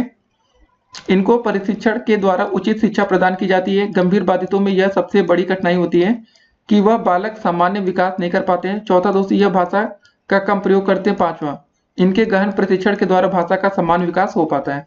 अगला प्रश्न कह रहा है श्रवण बाधितों में बौद्धिक योग्यता संबंधी क्या विशेषताएं होती है, आपको ये बताना है। सीधे दोस्तों विशेषता देखते हैं। पहला पॉइंट, श्रवण बाधित बालकों का मानसिक विकास सामान्य बालकों के समान होता है। इन बालकों के बौद्धिक कार्य सामान्य बालकों के जैसे ही होते हैं। इनकी चिंतन शक्ति सामान्य बालकों की जैसी ही होती है। यह बालक अशाब्दिक भाषा से बौद्धिक कार्य करने में सक्षम होते हैं। और पांचवा दोस्तों, इन बालकों की बौद्धिक अशाब्दिक परीक्षा में इनकी बुद्धिलब्धि उच्च होती है। अगला प्रश्न क्या रहा हमारा, श्रवण बाधितों में सामाजिक व व्यावसायिक विशेषताएं क्या होती है, आपको इसको बताना है। सीधे पॉइंट्स पर आते हैं। श्रवण बाधित बालक अपने ही समूह में रहना पसंद करते हैं तथा उनसे ही संबंध बनाते हैं तथा उनकी रुचियां भी समान होती हैं। दूसरा दोस्तों बिंदु क्या, संप्रेषण की समस्याओं के कारण समाज में इनकी अंतः प्रक्रिया नहीं हो पाती है। तीसरा दोस्तों बिंदु कि इन बालकों की इच्छाएं तो अधिक होती हैं कि इन्हें समाज मतलब क्या होता है दोस्तों, मान्यता मिले व सामाजिक अंतः प्रक्रिया हो तथा इस इच्छा पूर्ति के न होने से उनमें ही दोस्तों भावना अधिक हो जाती है। ठीक है, ऐसे दोस्तों आप बना के लिख सकते हैं। अगला क्वेश्चन क्या रहा हमारा कि अंधे बच्चों की शिक्षा में अभिभावकों की क्या भूमिका होनी चाहिए, ये बताना है। तो ऐसे क्वेश्चन आप बना के लिख सकते हैं, लेकिन देखते हैं। नेत्रहीन बालकों को परिवार के अन्य लोगों की दोस्तों दया का पात्र न बनाया जाना चाहिए। इन्हें अपने दिन प्रतिदिन के कार्य स्वयं करने का प्रशिक्षण देना चाहिए। परिवार की सभी गतिविधियों में इन्हें शामिल करें। किसी सामाजिक उत्सव में भाग लेते समय इन्हें भी साथ रखें। समय समय पर इनकी शारीरिक जांच विशेषकर नेत्रों की करवाते रहें। अगला क्वेश्चन क्या है, लेखन अयोग्यता से आप क्या समझते हैं। ठीक है ना, लेखन संबंधी योग्यता को डिस्क्रेफिया ठीक के नाम से जाना जाता है। इस अयोग्यता के कारण छात्र निश्चित लेखन नियमों का पालन न करते हुए खराब लेखन करने लगता है। इसमें छात्रों द्वारा किया गया लेखन मापदंडों के आधार पर नहीं उतरता है, इसलिए दोस्तों इसे एक दोष माना जाता है। इस प्रकार के दोष के कारण भाषाई विकास में अवरोध उत्पन्न होती है। लेखन अयोग्यता का आशय उस अमानकीय लेखन की व्यवस्था से जो अक्षरों के अनुचित बनावट, अनुचित शब्द दूरी एवं सिरोरेखा के अभाव को प्रदर्शित करता है तथा सुलेख की श्रेणी में नहीं आता है। फिर हमारा अगला प्रश्न क्या रहा है कि इकाई योजना की आवश्यकता तो बताइए दोस्तों। इकाई योजना में दोस्तों चलिए हम आपको हेडिंग्स बता रहे हैं, याद करते चलिए। पहले आपको चुनाव करना होगा, फिर विभाजन, फिर दोस्तों आपको प्रस्तावना आती है, चौथा आपका व्यवस्था आता है, पांचवा आपका शिक्षण सामग्री का चयन होगा, फिर छठा आपका आएगा मूल्यांकन। ठीक है ना। फिर अगला प्रश्न क्या रहा, अभिवृत्ति कहाँ से आपको स्पष्ट करना है। देखिए अभिवृत्ति क्या है, ये इसे किसे कहते हैं। जैसे प्रश्न का उत्तर देना व्यक्तित्व के अर्थ को स्पष्ट करने की तरह से एक अत्यंत कठिन कार्य है। अभिवृत्ति व्यक्ति के मनोभाव अथवा विश्वासों को इंगित करती है। यह बताती है कि व्यक्ति क्या महसूस करता है अथवा उसके पूर्व विश्वास क्या है। अभिवृत्ति से अभिप्राय व्यक्ति के उस दृष्टिकोण से होता है जिसके कारण वह किन्हीं वस्तुओं या व्यक्तियों, संस्थानों, परिस्थितियों, योजनाओं आदि के प्रति किसी विशेष प्रकार का व्यवहार करता है। ठीक है ना, इतना आप लिख सकते हैं। फिर अगला प्रश्न हमारा अभिवृत्ति की विशेषताएं आपको बतानी। चलो इसकी विशेषताएं देखते हैं। पहला पॉइंट क्या रहा, अभिवृत्ति का संबंध किसी वस्तु, परिस्थिति, योजना आदि के प्रति व्यक्ति के व्यवहार से होता है। दूसरा बिंदु, अभिवृत्ति धनात्मक सकारात्मक भी हो सकती है अथवा ऋणात्मक नकारात्मक भी हो सकती है। तीसरा बिंदु, अभिवृत्ति अनुभव के द्वारा विकसित होती है। दूसरे शब्दों में कहा जा सकता है कि अभिवृत्ति की प्रकृति वातावरण जन्य होती है। तो चौथा बिंदु दोस्तों, यद्यपि अभिवृत्ति पर्याप्त रूप से स्थायी प्रकृति होती है, फिर भी समय समय पर इसमें परिवर्तन आ जाना संभव है। ठीक है। फिर अगला प्रश्न हम देखते हैं कि बुद्धिलब्धि कहाँ से आपको स्पष्ट करना है। सन 1911 में दोस्तों बीने और साइमन ने मिलकर विभिन्न आयु में दोस्तों 15 वर्ष तक के मतलब बच्चों के लिए पृथक पृथक प्रश्नावली तैयार की। जो बालक अपनी आयु के अनुसार प्रश्नावली का हल कर लेता था उसे साधारण बुद्धि लब्धि वाला तथा उसके ऊपर आयु वालों की प्रश्नावली हल कर लेता था उसे प्रखर बुद्धि लब्धि वाला समझा जाता था। जो दोस्तों अपनी आयु के लिए निर्धारित प्रश्नों के सही उत्तर नहीं दे पाते थे उन्हें निम्न बुद्धि लब्धि वाला कहा जाता था। फिर दोस्तों अगला प्रश्न हमारा क्या है, बुद्धि लब्धि के आधार पर व्यक्तियों का वर्णन आपको करना है या वर्गीकरण करना है। तो दोस्तों देखिए क्रम संख्या ये सब दिया गया, बुद्धि लब्धि दिया गया और वर्गीकरण। तो दोस्तों अगर आपकी बुद्धि लब्धि 0 से लेकर 24 तक तो आप जड़ बुद्धि कहलाएंगे। 25 से 49 में मंद आते हैं। 50 से लेकर 69 में दोस्तों आप मूर्ख कहलाते हैं। 70 से लेकर 79 में दोस्तों आपकी निर्मल बुद्धि होगी। 80 से लेकर 89 तक दोस्तों आप मंद बुद्धि आएगी। 90 से लेकर 109 तक दोस्तों आपकी सामान्य बुद्धि कहलाती है। ठीक है ना। उसके बाद 110 से 119 के बीच में उत्कृष्ट बुद्धि आएगी और 140 से अधिक में प्रतिभाशाली बालक आप कहलाएंगे। अगला प्रश्न क्या रहा हमारा कि बुद्धि परीक्षणों के प्रकारों का आपका उल्लेख यहाँ पर करना है। ठीक है, तो बुद्धि परीक्षणों को दो आधार पर वर्गीकृत किया जाता है, प्रयोज्यों अथवा परीक्षार्थियों की संख्या दोस्तों के आधार पर, और दूसरे परीक्षणों को प्रस्तुतिकरण के स्वरूप में के आधार पर इसको दोस्तों देखा जाता है। ठीक है, प्रयोज्यों की संख्या के आधार पर बुद्धि परीक्षणों को दो वर्गों में विभाजित किया जाता है। पहला दोस्तों आपका आता है व्यक्तिगत बुद्धि परीक्षण और सामूहिक बुद्धि परीक्षण। ठीक है ना, और परीक्षणों के प्रस्तुतिकरण के स्वरूप के आधार पर भी इन्हें दो वर्गों में विभाजित किया जाता है, शाब्दिक बुद्धि परीक्षण और दोस्तों दूसरा आ जाएगा, सिंपल सी बात है, अशाब्दिक बुद्धि परीक्षण। तो उसके बाद दोस्तों आप इसको बना के लिख सकते हैं व्यक्तिगत बुद्धि परीक्षण क्या, सामूहिक बुद्धि परीक्षण। तो व्यक्तिगत में देखिए क्या होता है, व्यक्तिगत बुद्धि परीक्षण में एक समय में एक ही व्यक्ति की बुद्धि का मापन होता है। व्यक्तिगत बुद्धि परीक्षाएं शाब्दिक और अशाब्दिक दोनों प्रकार की हो सकती हैं। अब दोस्तों बारी आती है आपके सामूहिक बुद्धि परीक्षण में। तो सामूहिक बुद्धि परीक्षण एक समय में अनेकों व्यक्तियों पर प्रशासित मतलब किया जा सकता है। इस परीक्षण में परीक्षणकर्ता को प्रयोज्य में किसी प्रकार के सौहार्द स्थापित करने की आवश्यकता नहीं होती है, वह स्वयं या अन्य साथियों के माध्यम से बुद्धि परीक्षण प्रपत्र को वितरित कर देता है। परीक्षण संबंधी निर्देश परीक्षण प्रपत्र पर छपे होते हैं। तीसरा दोस्तों हमारा पॉइंट आता है कि क्रियात्मक बुद्धि परीक्षण। कुछ मनोवैज्ञानिक का कथन है कि भाषात्मक परीक्षण की अपेक्षा क्रियात्मक बुद्धि परीक्षाएं ज्यादा विश्वसनीय होती हैं। अलेक्जेंडर के अनुसार पूर्ण क्रियात्मक माला पूर्ण शाब्दिक माला से अच्छा मापदंड है। अगला प्रश्न क्या रहा आपका, क्रियात्मक परीक्षण किन किन व्यक्तियों के लिए उपयोगी है। तो दोस्तों पहला आता है गूंगे एवं बहरे व्यक्तियों की बुद्धि मापन के लिए, अनपढ़ व्यक्तियों के लिए, शर्मीले व अंतर्मुखी व्यक्तियों के लिए, शैक्षिक पिछड़े बालक के लिए और विदेशी बालकों के लिए। अगला प्रश्न क्या रहा, बुद्धि परीक्षणों के शिक्षा के क्षेत्र में उपयोग बताइए। ठीक है, इसका उपयोग क्या होता है, सीधे दोस्तों हम उपयोग पर आते हैं। तो देखते हैं पहला उपयोग कि प्रवेश हेतु छात्रों का चयन करने में, जब दोस्तों एंट्रेंस एग्जाम होता है, प्रवेश के बाद छात्रों का वर्गीकरण करने में, अति पिछड़े एवं मेधावी छात्रों की पहचान करने में, चौथा दोस्तों विशिष्ट बालकों की शिक्षा व्यवस्था देने में, पांचवा समस्यात्मक छात्रों के निदान एवं उपचार करने में। तो ऐसा बना के लिख सकते हैं। फिर अगला प्रश्न हमारा क्या रहा, मंदित मना बालक कौन है, इसको समझाना है आपको।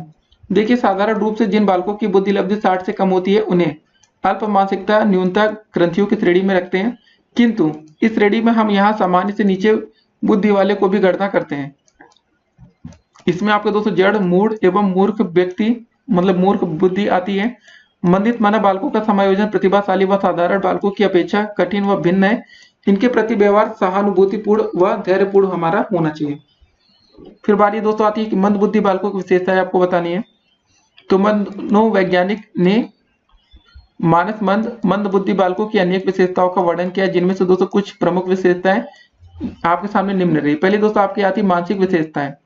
देखिए मानस मंद बालकों की बुद्धि लब्धि सामान्य बालकों से कम होती है। जन्मजात मानसिक क्रियाएं जिसे सामान्य दोस्तों बालकों की अपेक्षा कम होती है। ध्यान केंद्रण एवं समन्वयन की दोस्तों योग्यता की कमी होती है। यहाँ पर स्मृति विस्तार सीमित होता है, ध्यान विस्तार भी कम होता है। फिर दोस्तों देखिए सामाजिक विशेषताएं में कैसी आती कि अपनी व्यक्तिगत आवश्यकताओं के लिए जीवन पर्यंत दूसरों पर निर्भर रहते हैं, स्वयं पर नियंत्रण रखने में असमर्थ होते हैं। फिर दोस्तों शारीरिक विशेषताओं में संवेदिक गामक विकास की गति दोस्तों सामान्य से धीमी होती है। शारीरिक क्रियाओं जैसे दोस्तों चलना दौड़ना बोलना एवं स्वयं भोजन करना या स्वयं कपड़े पहनना इत्यादि प्रकृति में अत्यंत धीमी होती है। अब दोस्तों तीसरा पॉइंट आता है आपके शैक्षिक विशेषताएं। तो सीखने की गति अपेक्षाकृत धीमी होती है और निम्न स्तरीय शैक्षिक उपलब्धि होती है। अगला प्रश्न हमारा क्या रहा कि मंद बुद्धि वाले बालकों हेतु पाठ्यक्रम कैसा होना चाहिए। तो दोस्तों चलिए देखते सीधे हम पॉइंट्स पर आते हैं। पहला दोस्तों देखिए चूंकि मंद बुद्धि बालक बौद्धिक दृष्टि से मंद होते हैं, अतः उनको पढ़ाए जाने वाले विषयों की संख्या अधिक नहीं होनी चाहिए। ग्राहकता की दृष्टि से विषय वस्तु अति सरल होना चाहिए। विषय वस्तु में जीवनोपयोगिता का ध्यान विशेष रूप से रखा गया हो। विषय वस्तु बौद्धिक क्षमता पर आधारित होने की अपेक्षा क्रिया आधारित, ठीक है ना, अधिक होना चाहिए। मंद बुद्धि बालक एवं अभिभावक संबंध पर लेख आपको लिखना है। ठीक है, इस पर तो आप बना के लिख सकते हैं आराम से, लेकिन चलिए कुछ पॉइंट्स हम बता देते हैं। देखा यही गया कि सभी माता पिता अपने बच्चों को अच्छी से अच्छी शिक्षा देना चाहते हैं। उन्हें वे विषय पढ़ाना चाहते हैं जिनमें नौकरी प्राप्ति की गुंजाइश अधिक हो, भले ही उनका पुत्र या पुत्री किसी कक्षा में बार बार अनुत्तीर्ण क्यों ना हो जाता हो, मतलब फेल क्यों ना हो जाता हो।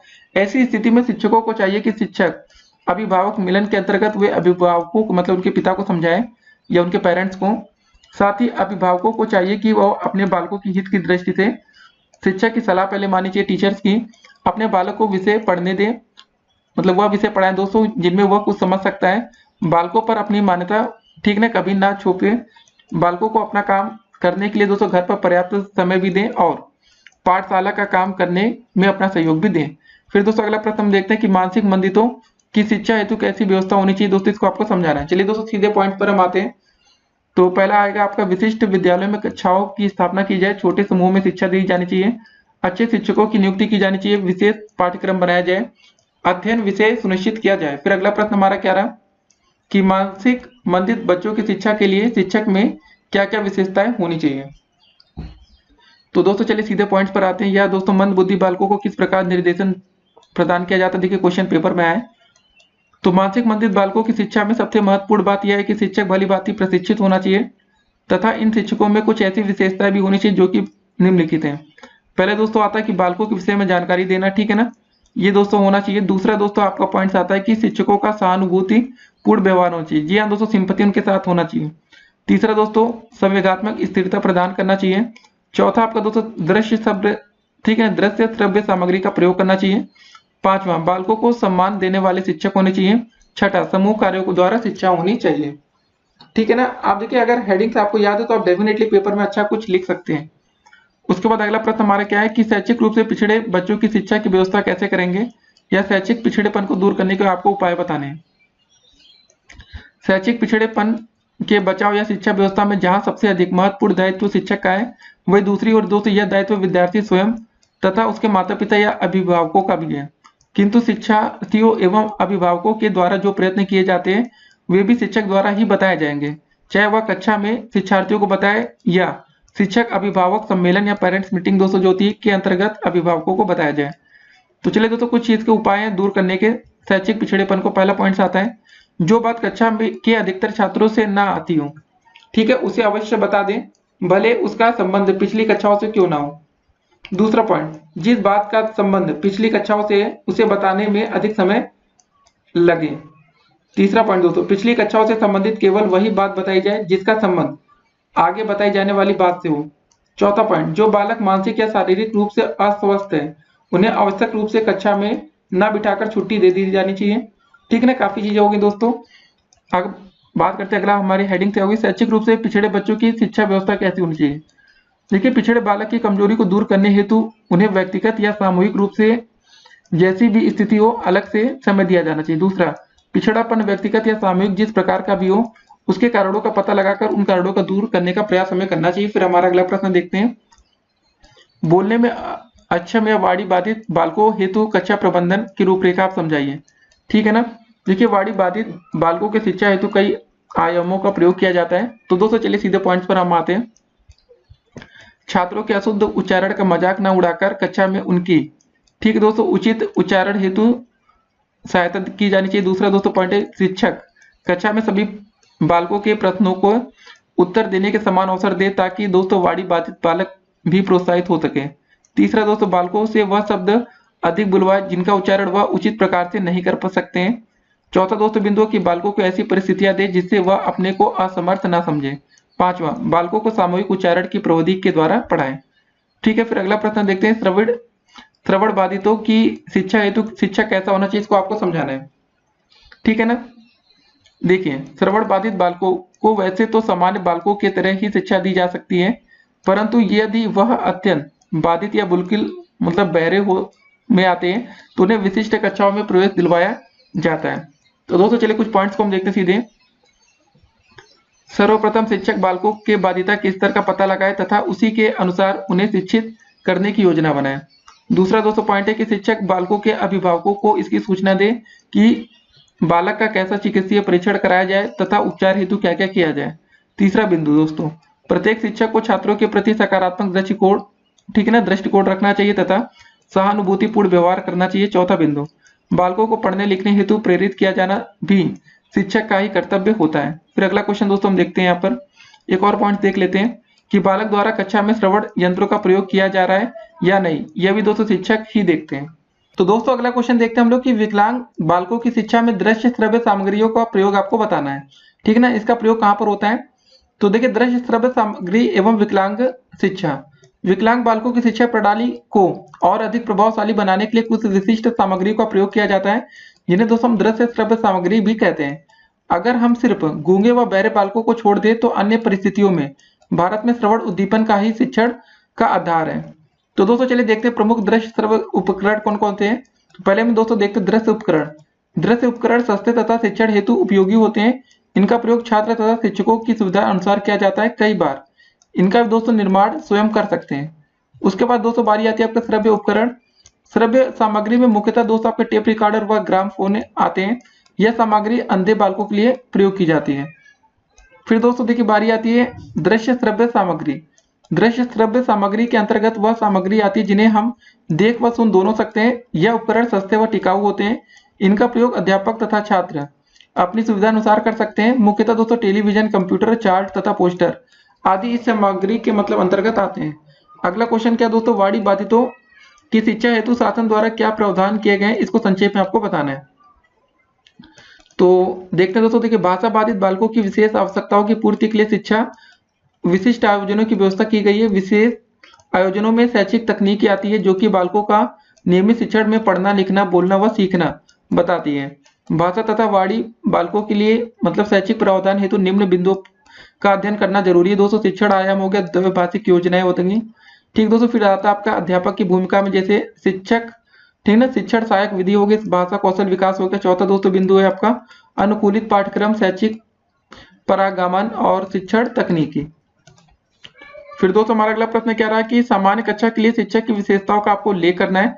सीधे पॉइंट्स पर आते हैं कि कक्षा शिक्षण में कार्यों की अभिव्यक्ति शाब्दिक रूप से भी की जाए, क्योंकि दोस्तों दृष्टि बाधित बालक वाणी को समझ पाते न कि चेहरों के हाव भाव को। दूसरा दोस्तों बिंदु है कि शिक्षकों द्वारा कक्षा में ऐसा वातावरण बनाया जाए जिससे छात्रों को लाभ की प्राप्ति हो, अर्थात छोटे छोटे कालांत रखें, उचित प्रकाश की व्यवस्था रखें तथा उचित शिक्षण सामग्री का प्रयोग करा जाए। तीसरा दोस्तों शिक्षकों को इन बालकों को अंतःक्रिया हेतु प्रोत्साहित भी किया जाना चाहिए। चौथा दृष्टिबाधित बालकों की उचित सहायता की जानी चाहिए। अगला प्रश्न क्या रहा हमारा, सुविधा वंचित बालकों की शिक्षा में एक योग्य शिक्षक की आपको भूमिका का निर्धारण करना है। सीधे पॉइंट्स पर आते हैं। देखिए सुविधा वंचित की आवश्यकताओं तथा वंचनाओं का पता हम पहले लगा सकें। वैसे तो पाठ्यक्रम ही उनकी आवश्यकताओं के अनुरूप होना चाहिए, परंतु यदि नहीं भी है तो शिक्षक उन्हें उनकी जिज्ञासाओं का उत्तर देने में सक्षम होना चाहिए। तीसरा दोस्तों पॉइंट, संभव है कि कुछ बच्चों की आदतें अच्छी नहीं लगने वाली और दुखद हो, फिर भी दोस्तों उनकी उन आदतों के लिए उस समय तक कुछ ना कहा जाए जब तक कि शिक्षक यह पता ना लगा ले कि उन्हें वैसा ही कहीं जानबूझकर तो नहीं किया है, ठीक है ना दोस्तों। फिर अगला पॉइंट देते हैं। देखिए कुछ पॉइंट्स बड़े होते हैं लेकिन दोस्तों आप उनको तैयार रखेंगे तो आपके मन में कुछ ना कुछ दिमाग में चला जाएगा जिससे आप पेपर में लिख सकते हैं। यदि उनके कपड़े दोस्तों ढंग के नहीं है या उनके कपड़े ढंग से पहचानना मतलब पहनना नहीं आता है, अथवा दोस्तों जिस वातावरण में वे रह रहे हैं उसमें उन्होंने कोई ऐसी बात सीख ली है जो शिक्षक को पसंद नहीं है, तो वह उनकी उस आदत में प्रेम से परिवर्तन लाने का प्रयत्न करें, ना कि घृणा और डांट फटकार से। पांचवा दोस्तों बिंदु होगा शिक्षक और सुविधा वंचित विद्यार्थियों के बीच परस्पर आत्मीयतापूर्ण व्यवहार होना चाहिए, ठीक है ना। फिर दोस्तों अगला क्वेश्चन हम देखते हैं कि आपकी ब्रेल लिपि क्या है। देखिए क्वेश्चन दोस्तों आपका पेपर में आ चुका है ब्रेल लिपि के बारे में। देखिए ब्रेल लिपि उभरे हुए 6 बिंदुओं की एक ऐसी लिपि है जिसमें स्पर्श द्वारा पढ़ा लिखा जाता है। इसमें पढ़ने व लिखने के लिए दृष्टि की आवश्यकता नहीं होती है। यह मतलब इस लिपि का आविष्कार दोस्तों 1937 में एक दृष्टिहीन व्यक्ति लुई ब्रेल ने किया, परंतु इस लिपि को मान्यता लुई ब्रेल के मरणोपरांत ही मिल पाया। तो दोस्तों इस लिपि का स्वरूप इस प्रकार है कि इन 6 बिंदुओं के विभिन्न संयोगों के आधार पर विश्व की सभी भाषाओं, वर्णमालाएं, विराम चिन्ह, संक्षेप तथा संकेत आदि तैयार किए गए हैं। भारतीय ब्रेल भी इन्हीं 6 बिंदुओं पर आधारित है। भारत की सभी भाषाएं हिंदी, संस्कृत, मराठी, गुजराती, बंगाली, तमिल, तेलुगु इत्यादि इस लिपि के माध्यम से भी पढ़ी तथा लिखी जा सकती है। फिर हमारा अगला प्रश्न क्या रहा कि ब्रेल लिपि मतलब ब्रेल लेखन की प्रक्रिया को आपको समझाना है। तो ब्रेल के प्रकार, देखिए ब्रेल को पढ़ने व लिखने के लिए हमें अपनी स्पर्शी क्षमता का विकास करना पड़ेगा, जिससे कि हम बिंदुओं को विभिन्न संयोगों की मतलब दोस्तों जल्दी व आसानी से पहचान सकेंगे। ब्रेल को निम्नलिखित 3 ग्रेडों में बांटा गया है। तो दोस्तों पहले देखते हैं, पहले ये आपका आता है ग्रेड 1, ठीक है ना। फिर दोस्तों आपको ये ग्रेड 2 आएगा और ग्रेड 3 आएगा। चलिए सबको एक एक बार देख लेते हैं। इसके अंतर्गत दोस्तों एक एक अक्षर को लिखते हैं। जैसे दोस्तों यदि श्याम, ठीक है, SHYAM या श्याम लिखना हो तो दोस्तों हमें सभी अक्षरों को ब्रेल में लिखना होगा। इसका दोस्तों दूसरा ओपन ब्रेल भी है, ठीक है ना। यह ब्रेल सीखना शुरू करने के लिए दोस्तों अधिक उपयोगी है। ग्रेड 1 ब्रेल सीखने का एक अन्य लाभ यह भी है कि सीखने वाले के वर्तनी की दोस्तों त्रुटियां कभी नहीं होती हैं। ग्रेड 2 दोस्तों क्या होता है, इसका दूसरा नाम दोस्तों आपका कॉन्ट्रैक्ट ब्रेल भी है। इस श्रेणी में शब्दों को संक्षिप्त रूप में लिखना, जैसे दोस्तों C for can, B for but आदि। तीसरा दोस्तों इसको टोटल ब्रेल शॉर्ट हैंड या ब्रेल आशुलिपि भी कहते हैं। इसके अंतर्गत पूर्ण रूप से लघु रूप को अपनाया जाता है दोस्तों, जैसे P for prime minister etc. फिर दोस्तों इसमें कुछ आपको नोट दिया गया, स्पेशल बातें लिखेंगे। देखिए भारतीय ब्रेल कोड में अधिकतर ओपन ब्रेल ही ठीक हम लिखते हैं। ब्रेल संकोच तथा संक्षेप के विकास तथा प्रचार एवं प्रसार का प्रयास भी चल रहा है। फिर हमारा अगला प्रश्न क्या रहा कि दृष्टिबाधितों को ब्रेल लिपि सिखाने की विधियों का हमें वर्णन करना है। तो दोस्तों इसमें कौन कौन सी विधियां आती हैं, ठीक है ना। देखिए दृष्टिबाधित विद्यार्थियों की स्पर्श क्षमता के विकास के बाद उन्हें ब्रेल पढ़ना हम सिखाएंगे, और इसमें सिखाने के लिए दोस्तों निम्न 3 विधियां बताई गई। पहले दोस्तों आपका एक वाक्य विधि आता है, शब्द विधि आता है और अक्षर विधि, ठीक है ना। तीनों दोस्तों हम देखते हैं यहाँ पर। वाक्य विधि में छोटे वाक्यों का सहारा लिया जाता है। वाक्य में शब्दों का मामूली फेरबदल हो सकता है, या एक खिलौना है या एक बड़ा खिलौना, ठीक है ना, सिंपल सी बात। फिर शब्द में इस विधि द्वारा दोस्तों शुरू में परिचित तथा सार्थक शब्दों का सहारा लिया जाता है। बिंदु विन्यास समझ में आने से पूर्व ये बच्चों को दोस्तों छूकर पहचानने का प्रयास करते हैं। कागज या फ्लैश कार्ड पर 3-4 पंक्तियों में 3-4 ठीक है ना शब्दों को बार बार लिखकर बच्चों को दिया जा सकता है। फिर दोस्तों अक्षर विधि में ऊपर दोनों विधियां विश्लेषण की हैं, जबकि अक्षर विधि संश्लेषण विधि है। इसमें बच्चे पहले अक्षर पहचानते हैं तथा फिर अक्षरों से शब्दों का निर्माण करते हैं। पहचानने में सरल अक्षरों की पहचान पहले करवाते हैं। अगला प्रश्न क्या रहा, दृष्टिबाधित बालकों को ब्रेल लिपि से क्या लाभ प्राप्त होते हैं, दोस्तों इसको देखते हैं। सीधे हम लाभ पर आएंगे। पहला लाभ दोस्तों ये है कि नोट्स लेने में छात्रों का ध्यान कक्षा में केंद्रित रहता है। दूसरा दोस्तों नोट्स लेने से भविष्य में बातों को याद रखना आसान हो जाता है। तीसरा बिंदु, नोट्स स्वयं की पढ़ाई के लिए उपयोगी होती है। चौथा, इससे लिखने की गति बढ़ती है और नोट्स परीक्षा के पहले बहुत काम आते हैं। और छठा दोस्तों, नोट्स लेने से छात्रों को अन्य मनोवैज्ञानिक लाभ भी होते हैं। अगला क्वेश्चन क्या रहा दोस्तों, आपका विशेष शिक्षण व्यवस्था के बारे में आपको समझाना है। ये क्वेश्चन देखिए डीएलएड 2018 में आता है। तो पहले आता है कि वाणी बाधितों हेतु विशिष्ट विद्यालय। वाणी बाधित बालकों को विशिष्ट विद्यालयों में शिक्षा दिया जाना अति आवश्यक है, परंतु इन विद्यालयों में दोस्तों विशेष यंत्रों की सुविधा होनी चाहिए जो कि दोस्तों वाणी से संबंधित होते हैं। इसमें मुख्यतः कहानी पर आधारित शिक्षा होनी चाहिए, जिससे बालकों में कोई भी चित्र दिखाकर उससे धारा प्रवाह ठीक ना भाषा बुलवाई जाती है। इससे बालकों की वाणी सुधर जाती है। इस प्रकार के विद्यालयों में शिक्षण अभियोग की भी सहायता ली जाती है तथा छात्रों के साथ शाब्दिक संप्रेषण भी किया जाता है। तो दोस्तों बात करेंगे दृष्टिबाधितों की शिक्षा के प्रावधान। तो दोस्तों पहला आता है आपका पूर्ण दृष्टिबाधित होते हैं, दूसरा होता है आंशिक दृष्टिबाधित। तो दोस्तों इसमें 2 तरह से शिक्षा दी जाती है। देखिए अतः इन्हें शिक्षा भी इसी आधार पर प्रदान की जाती है। सामान्य रूप से एक विद्यालय में दोस्तों 500 से लेकर 1000 बालकों की संख्या होती है, लेकिन प्रत्येक बालक को विशिष्ट शिक्षा की आवश्यकता नहीं होती है। सिर्फ कुछ बालक को ही मतलब ऐसे होते हैं जो इस शिक्षा के दायरे में आते हैं। अतः दृष्टिबाधितों हेतु गांव में भी विशिष्ट शिक्षा का प्रबंध होना चाहिए, ताकि वहां के दृष्टिबाधित बालक भी इसका लाभ ले सकें, ठीक है ना। फिर दोस्तों अगला प्रश्न देखते हैं हम लोग कि निर्देशन का अर्थ, उद्देश्य, आवश्यकता एवं क्षेत्र की विस्तृत व्याख्या आपको करनी है। लेकिन दोस्तों ध्यान रखना है कि ये सब क्वेश्चन आपके 2 नंबर के ही आएंगे, तो उतना आप नहीं लिखेंगे जिससे आपका ज्यादा से ज्यादा समय खराब हो। तो सबसे पहले इसका अर्थ हम देखते हैं। निर्देशन एक व्यक्तिगत कार्य है जिसके द्वारा शिक्षार्थी को उसकी समस्याओं का समाधान करने के लिए प्रेरित किया जाता है। निर्देशन समस्याओं का समाधान खुद नहीं करता है, वरन ऐसी विधियां बताता है जिनका प्रयोग करके बालक या व्यक्ति उन समस्याओं को स्वयं सुलझा सकता है। अब इसका उद्देश्य देखते हैं। विद्यालय में अध्ययनरत छात्र दोस्तों क्या होते हैं, अल्प आयु के होते हैं। उनको जीवन का अनुभव नहीं होता है, उनके मस्तिष्क अपरिपक्व होते हैं। उनके जीवन में ऐसे अनेक अवसर आते हैं जब वे उचित चुनाव नहीं कर पाते हैं। ऐसे अवसर पर निर्देशन का उद्देश्य छात्रों की सहायता करना है। विद्यालय में निर्देशन की दोस्तों आवश्यकता क्यों पड़ती है, चलिए इसकी हेडिंग्स हम देख लेते हैं, फिर बाकी आप लिख सकते हैं। शिक्षा संबंधी दोस्तों आपकी आवश्यकता होती है। दूसरा व्यवसायिक आवश्यकता पड़ती है। तीसरा दोस्तों व्यक्तिगत और मनोवैज्ञानिक आवश्यकता होती है। अब इसके क्षेत्र हम लोग देखते हैं, निर्देशन के क्षेत्र कहाँ कहाँ पर है। तो सबसे पहले दोस्तों समस्त व्यक्तियों को निर्देशन देने हेतु। दूसरा दोस्तों आपका बाल केंद्रित सेवा होता है। तीसरा दोस्तों आपका निर्देशन कर्मचारियों का चयन करना होता है। चौथा छात्रों को निर्णय लेने के अवसर देना होता है। पांचवा निर्देशन विधियों को बताना होता है। अगला प्रश्न देखते हैं, निर्देशन के कितने प्रकार होते हैं, सविस्तार आपको बताने हैं।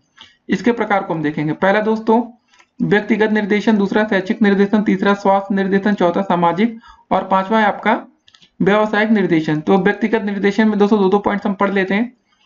यह निर्देशन व्यक्तिगत कठिनाइयों से संबंधित होता है, इसलिए दोस्तों इसमें निम्न बातों का होना आवश्यक है। छात्रों को उनकी समस्याओं का ज्ञान कराना तथा उन्हें समुचित निर्देशन देना। दूसरा, छात्रों के संतुलित विकास में सहायता करना।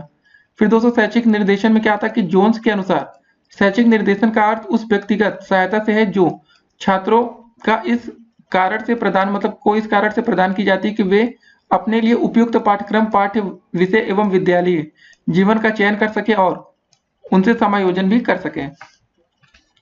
दूसरा बिंदु, शैक्षिक निर्देशन का संबंध शिक्षा और अध्ययन से होता है इनमें, ठीक ना, मतलब इसमें दोस्तों निम्नलिखित बातें सम्मिलित होती हैं।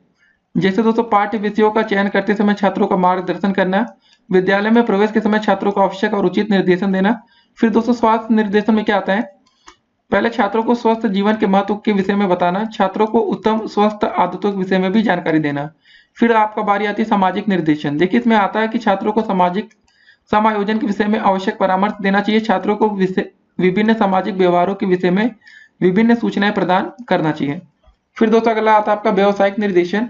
तो इसमें जैसे दोस्तों हो जाता है कि किसी छात्र को व्यक्ति विशेष को ऐसे सहायता देना कि वह अपने लिए उचित व्यवसाय का चुनाव ठीक प्रकार से कर सके, या छात्रों को विभिन्न व्यवसायों के विषय में जानकारी भी कराना।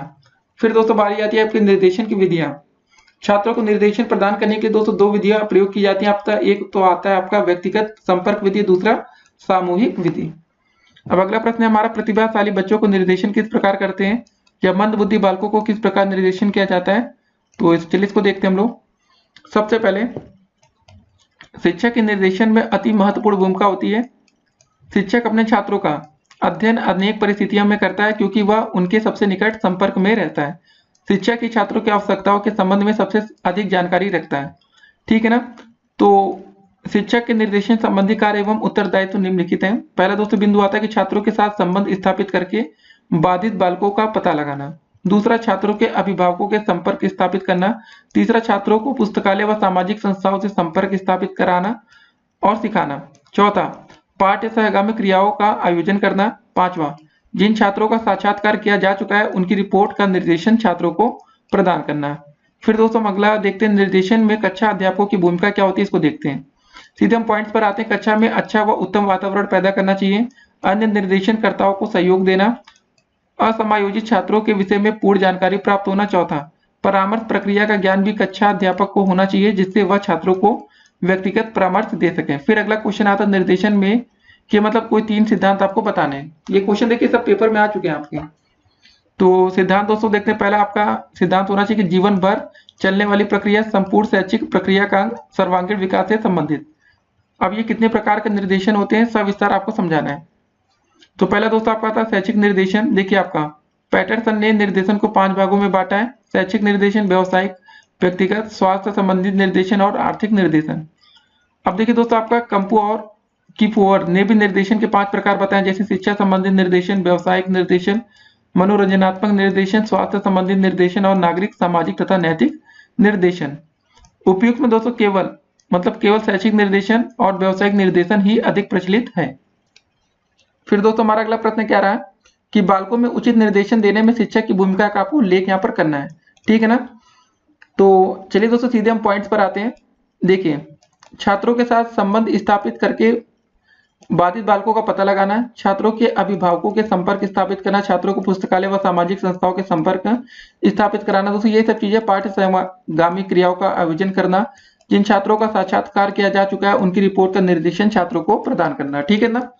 और उसके बाद दोस्तों बारी आती है आपका निर्देशन में कक्षा अध्यापकों की भूमिका क्या होती है। वही कक्षा अध्यापक की निर्देशन कार्यक्रम में महत्वपूर्ण भूमिका होती है, जैसे कक्षा अध्यापक द्वारा तथा निर्देशन कार्यक्रम के बीच गहरा संबंध है। देखिए दोस्तों हर क्वेश्चन देखिए बनाकर आप पेपर में लिख सकते हैं। देखिए ऐसा कुछ चीज नहीं जो आपको कुछ अलग चीजें हम बता रहे हैं, जो इंपॉर्टेंट पॉइंट्स होंगे उसको दोस्तों हम आपको जरूर बताएंगे। जैसे दोस्तों देखिए यहाँ पर फिर क्या लिखा है आपका, शिक्षक छात्रों का अलग अलग परिस्थितियों में निरीक्षण करता है। तो इसके जैसे पॉइंट्स ये सब दोस्तों जो रहते हैं इसको आप जरूर पढ़ा करिए। कक्षा में अच्छा व उत्तम वातावरण पैदा करना, अन्य निर्देशनकर्ताओं को सहयोग देना, असमायोजित छात्राओं के विषय में पूर्ण जानकारी प्राप्त होना, परामर्श प्रक्रिया का ज्ञान भी कक्षा अध्यापक को होना चाहिए जिससे वह छात्रों को व्यक्तिगत परामर्श दे सके। फिर हमारा अगला प्रश्न क्या आता है कि नैदानिक परामर्श से आप क्या समझते हैं ये बताइए। देखिए नैदानिक परामर्श समस्या समाधानात्मक, उपचारात्मक या संकटकालीन परामर्श से ज्यादा कीमती एवं लाभदायक होता है। इस प्रकार के परामर्श द्वारा परामर्शदाता पहले से ही ऐसे प्रयत्न करता है कि परामर्शग्राहियों को संभावित कठिनाइयों या परेशानियों से बचे रहने में सक्षम बनाया जा सके। विद्यार्थियों का दोस्तों स्वास्थ्य ठीक बना रहे, वे निरोग तथा बलशाली बने रहे, उनकी शिक्षा या प्रशिक्षण ठीक प्रकार से चलता रहे, वे ठीक व्यवसायों का चुनाव करके अपने व्यवसाय में सफलता प्राप्त करें। इस प्रकार के परामर्श से बालकों को बुरी संगत, बुरी आदतों तथा व्यवहारगत समस्याओं या व्यक्तिगत विकारों से ग्रस्त होने से बचाया जा सकता है। फिर हमारा अगला प्रश्न क्या रहा, परामर्शदाता किसे कहते हैं? परामर्शदाता में कौन कौन से गुण होने चाहिए? परामर्शदाता, देखिए परामर्श देने हेतु जिस विशिष्ट व्यक्ति की नियुक्ति की जाती है उसे हम परामर्शदाता कहते हैं। और इसके गुण दोस्तों देखते हैं। उन्हें उपयुक्त रूप से समझना चाहिए, मतलब समझाना चाहिए कि वे क्या हैं, उनकी योग्यताएं तथा क्षमताएं क्या हैं, रुचियां, दृष्टिकोण तथा इच्छाएं और अभिलाषाएं क्या है, आदि आदि। उनकी समस्याओं को समझकर उन्हें इनसे मुक्ति दिलाने की में मतलब सहायता करनी चाहिए। तीसरा दोस्तों बिंदु, उसे कोई ऐसे उपाय बताने चाहिए जिनसे उसकी शैक्षणिक उपलब्धि में वृद्धि हो जाए। उन्हें अनेकों अध्यापकों द्वारा सहारा दिया जाए कि अच्छा हो रहा है, सराहा जाए, तथा कक्षा में उनकी गिनती होशियार बालकों में होनी चाहिए। चौथा बिंदु, अपने साथी विद्यार्थियों में से मतलब उनके संबंध किस प्रकार से अच्छा रहे, उनके द्वारा उन्हें पर्याप्त सम्मान और समूह में स्थान दिया जाए। इस कार्य में परामर्शदाता से अच्छी सलाह लेनी चाहिए। ठीक है दोस्तों, ऐसे पॉइंट्स आप काफी लिख सकते हैं। फिर अगला क्वेश्चन हमारा, परामर्श को परिभाषित करते हुए इसके उद्देश्य को आपको लिखना है। या दोस्तों ऐसे क्वेश्चन आ सकता है, परामर्श के उद्देश्य से को विशिष्ट बालकों के संदर्भ में आप लिखिए। तो पहले परामर्श का अर्थ समझते हैं यहाँ पर, ठीक है ना। देखिए परामर्श एवं इसके अंग्रेजी पर्यायवाची शब्द काउंसलिंग का शाब्दिक अर्थ होता है सलाह, राय या मशवरा या सुझाव लेना या दोस्तों आपका देना। जब कोई व्यक्तिगत, निजी या पारिवारिक समस्या हमारे सामने आती है तब हम किसी बुजुर्ग तथा समझदार व्यक्ति से परामर्श लेने उसके पास जाते हैं। परामर्श लेने और देने वाले के बीच एक ऐसा अपनी विश्वासपूर्ण, गोपनीय तथा सुरक्षित संबंध है जिसमें परामर्श लेने वाला परामर्श देने वाले के साथ अपनी परेशानियों के बारे में बिना झिझक या डर के चर्चा करता है, अपने उद्देश्यों को सामने रखता है तथा फिर उपयुक्त विचार विमर्श के द्वारा वांछित सामाजिक कौशल अर्जित करता है और इन कौशलों को व्यवहार में लाने की हिम्मत एवं आत्मविश्वास अपने अंदर पैदा करता है। अब परामर्श का उद्देश्य हम देखेंगे। यहाँ पर परामर्श देने का कार्य परामर्श लेने वाले की परेशानियों या समस्याओं को तुरंत ही अपने आप निपटाना नहीं होता, न ही उसकी समस्याओं के बोझ को अपने आप ढोते रहना होता है। इसका दोस्तों असली प्रयोजन तो उसे सलाह या मशवरों के रूप में ऐसी वैचारिक सहायता तथा भावात्मक, ठीक है ना, सहारा देना होता है जिस पर चलकर वह स्वयं ही अपनी समस्याओं को हल कर सके तथा अपनी कठिनाइयों से लड़कर उन पर विजय प्राप्त कर सके। अब अगला दोस्तों क्वेश्चन देखते हैं, काफी आप इसमें बना के लिख सकते हैं। फिर परामर्श की दोस्तों आवश्यकता एवं क्षेत्र बताना है। देखिए 2 बार ये प्रश्न आ चुका है, तो परामर्श देखिए काफी क्वेश्चन आ रहे थे, तो आप ध्यान में रखिएगा। इसकी आवश्यकता पहले देखते हैं। देखिए यह व्यक्ति को आत्म मूल्यांकन के लिए प्रेरित करता है, छात्रों को सही निर्णय लेने में सहायता करता है, छात्रों को शैक्षिक एवं व्यावसायिक मार्गदर्शन प्रदान करता है, व्यक्तियों में सद्भाव पैदा करता है, शिक्षा अधिकारियों को पाठ्यक्रम में सुधार की प्रेरणा मिलती है। तो दोस्तों अब देखते हैं परामर्श के क्षेत्र। परामर्श के क्षेत्र दोस्तों इस प्रकार है: मनोवैज्ञानिक परामर्श, नैदानिक परामर्ष, मनोचिकित्सात्मक परामर्श, वैवाहिक परामर्श हो गया दोस्तों, शैक्षिक परामर्श, व्यावसायिक परामर्श, व्यक्तित्व परामर्श और स्थापन्न परामर्श। अब इसके दोस्तों परामर्श के प्रकार हम देखते हैं: निर्देशीय परामर्श, अनिर्देशीय परामर्श और संग्रही परामर्श। फिर अगला क्वेश्चन आता है निर्देशन एवं परामर्श की विधियों का आपको उल्लेख करना है, ठीक है ना। तो कुछ मनोवैज्ञानिक ने इन विधियों को परामर्श तकनीकी तथा उपागमों से शब्द से विभूषित किया है। वास्तव में ये दोनों दोस्तों एक ही होता है। परामर्श देने या लेने के अपने अपने ढंग या तथा तरीके होते हैं तथा इस प्रक्रिया में परामर्शदाता तथा परामर्श लेने वाले की अलग अलग स्थितियां तथा भूमिकाएं होती हैं तथा अपना अपना योगदान रहता है। इन्हीं को परामर्श तकनीकी या उपागमों की संज्ञा दी जाती है। मुख्य रूप से दोस्तों ऐसे 3 उपागमों का विशेष रूप से उल्लेख होता है, जो कि ये है: पहला दोस्तों आपका निर्देशात्मक परामर्श, दूसरा अनिर्देशात्मक परामर्श और चौथा है समन्वित परामर्श। तो पहले दोस्तों बात करेंगे निर्देशात्मक परामर्श क्या होता है। जैसा कि नाम से ही विदित होता है कि इस प्रकार के परामर्श में परामर्शदाता द्वारा परामर्श लेने वालों को उसकी समस्याओं को सुलझाने, उसका विकास करने तथा व्यवहार में सुधार लाने जैसी बातों को लेकर उसे क्या करना चाहिए और क्या नहीं, ऐसे निर्देश दिए जाते हैं। इस प्रकार दोस्तों परामर्श पूरी तरह से परामर्शदाता केंद्रित ही होता है। दूसरा दोस्तों अनिर्देशात्मक परामर्श, इस प्रकार के परामर्श का उद्देश्य निर्देशात्मक परामर्श की तरह परामर्शदाता की ओर से परामर्श लेने के निर्देश जारी करके उन पर अमल कराना नहीं होता, बल्कि ऐसी परिस्थितियों का निर्माण तथा तकनीकी का प्रयोग करता है जिससे परामर्शदाता को अपनी राह स्वयं चुनने, उस पर चलने तथा अपनी समस्याओं के निवारण में अधिक से अधिक आत्मनिर्भरता प्राप्त हो सके। यहाँ पर दोस्तों इस प्रकार का परामर्श अब परामर्शदाता केंद्रित नहीं रहता, बल्कि परामर्शग्राही केंद्रित बन जाता है। तीसरा दोस्तों बिंदु आता है समन्वित परामर्श। जैसा कि दोस्तों निर्देशात्मक एवं अनिर्देशात्मक परामर्श की प्रक्रिया विशेषताओं तथा कमियों से विदित हो सका है कि स्पष्ट रूप से दोस्तों किसी एक प्रकार की परामर्श प्रक्रिया का अनुपालन करना सभी तरह की स्थितियों में हर समय उपयुक्त नहीं रह सकता। पूरी तरह से दोस्तों परामर्शदाता केंद्रित या परामर्शग्राही केंद्रित बनाकर परामर्श प्रक्रिया को संगठित करना इस दृष्टि से कभी भी उपयुक्त नहीं ठहराया जा सकता है। ठीक है ना दोस्तों, आप ऐसे इसको बनाकर लिख सकते हैं। फिर हमारा अगला प्रश्न क्या है कि परामर्श के प्रकार को आपको लिखना है। यह नैदानिक परामर्श से आप क्या समझते हैं, आप ये बताइए। पहले देखिए इसकी परिभाषा देखते हैं। अध्यापकों तथा प्रशिक्षित परामर्शदाताओं द्वारा विद्यालय में विद्यार्थियों को उनके कल्याण हेतु कई प्रकार का परामर्श उनके समस्याओं, आवश्यकताओं तथा परिस्थिति विशेष के संदर्भ में दिया जाता रहता है। मुख्य रूप से दोस्तों इस प्रकार के परामर्श के अग्र 4 रूप या प्रकार हो सकते हैं। पहला दोस्तों होगा आपका संकटकालीन परामर्श।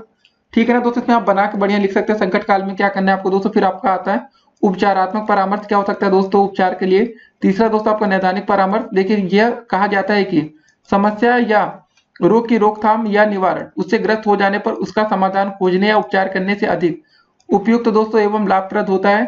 ठीक है ना, ऐसे आप इसमें लिख सकते हैं। फिर दोस्तों बारी आती है आपके रचनात्मक परामर्श। इस प्रकार के परामर्श की दिशा दोस्तों पूरी तरह से रचनात्मक एवं सकारात्मक होती है। इसमें विद्यार्थी को अपनी योग्यता तथा शक्तियों के अधिक से अधिक विकास हेतु उचित सहायता दी जाती है तथा उसकी रचनात्मक तथा सृजनात्मक शक्तियों के पोषण एवं पल्लवन हेतु उनमें विशेष प्रकार की समझ तथा सोच विकसित करने का प्रयत्न किया जाता है। ठीक है, फिर अगला प्रश्न हम देखते हैं कि परामर्श में सहयोग देने वाली संस्थाओं का उल्लेख आपको यहाँ पर करना है। ठीक है, सबसे पहले दोस्तों आपका आता है कि मनोविज्ञानशाला उत्तर प्रदेश। जी हाँ दोस्तों, psychology centre of UP. मनोविज्ञानशाला Uttar Pradesh की स्थापना आचार्य नरेंद्र देव समिति की संस्तुति के आधार पर उत्तर प्रदेश शिक्षा विभाग के तत्वाधान में इलाहाबाद में 1947 ईस्वी में की गई, जो राज्य शैक्षिक अनुसंधान और प्रशिक्षण परिषद उत्तर प्रदेश की इकाई मनोविज्ञान और दोस्तों निर्देशन विभाग ब्यूरो ऑफ साइकोलॉजी के रूप में कार्यरत है। उसके बाद दोस्तों बारी आती है कि मनोविज्ञान स्थापना का उद्देश्य क्या क्या है। देखिए विद्यालयों में शिक्षा प्राप्त करने वाले छात्रों को शैक्षिक, व्यावसायिक तथा व्यक्तिगत निर्देशन व परामर्श देना, शिक्षकों को मनोविज्ञान का प्रशिक्षण देकर बच्चों को समझाने की क्षमता का विकास करना, शिक्षकोपयोगी मनोविज्ञान, ठीक है ना, वैज्ञानिक प्रयोग व अनुसंधान कराना, शिक्षक प्रशिक्षकों हेतु मनोवैज्ञानिक प्रशिक्षणों का आयोजन करना, सेवा योजकों के चयन में मनोविज्ञान परामर्श व सहायता देना। ठीक है ना। फिर दोस्तों दूसरी बारी आती है आपकी मंडलीय मनोविज्ञान केंद्र। तो ये दोस्तों आपका होता है रीजनल साइकोलॉजी सेंटर। मनोवैज्ञानिक सेवाएं उपलब्ध कराने हेतु प्रदेश के 10 मंडलों में मंडलीय मनोवैज्ञानिक केंद्र मेरठ, बरेली, आगरा, लखनऊ, कानपुर, वाराणसी, गोरखपुर, फैजाबाद, झांसी, मुरादाबाद तथा उत्तराखंड के 2 मंडलों में खोला रखा है। राज्य के कुछ जनपदों में राजकीय इंटर कॉलेजों में भी दोस्तों मनोवैज्ञानिक सेवाएं प्रदान करते हैं। फिर हमारा अगला प्रश्न आता है कि मनोविज्ञानशाला उत्तर प्रदेश के प्रमुख कार्यों को आपको लिखना है। देखिए ये क्वेश्चन 2 बार आपका आ चुका है, ठीक है ना, पेपर में ध्यान रखिएगा। तो देखिए इसके दोस्तों जो कार्य निम्नलिखित है, पहला निर्देशन होता है, ठीक है ना। और निर्देशन आपका क्या है, ये आपका निम्न प्रकार से होता है। शैक्षिक निर्देशन, व्यक्तिगत बाल निर्देशन, 10 वर्ष से कम आयु के व्यवसायिक निर्देशन। दूसरा दोस्तों इसका काम है प्रशिक्षण देना। निर्देशन सेवाओं के लिए दोस्तों उपयुक्त मनोवैज्ञानिकों को तैयार करने हेतु सत्रीय कोर्स का प्रशिक्षण दिया जाता है, जिसमें प्रवेश हेतु अर्हता एमए मनोविज्ञान अथवा, ठीक है दोस्तों, एमएड या एमए शिक्षा शास्त्र है। फिर दोस्तों बारी आती है आपकी शोध कार्य की। मनोविज्ञानशाला मनोवैज्ञानिक परीक्षणों के लिए दोस्तों परीक्षण निर्माण, अनुशीलन तथा मानकीकरण का कार्य करती है। मनोवैज्ञानिक परीक्षणों हेतु उपकरण, प्रश्नावली तथा परीक्षण उपकरण टूल का निर्माण करती है दोस्तों, जैसे आपका भाटिया परीक्षण टेस्ट हो गया, रोरसा परीक्षण आदि। फिर अगला दोस्तों आपका आता है जिला चिकित्सालय।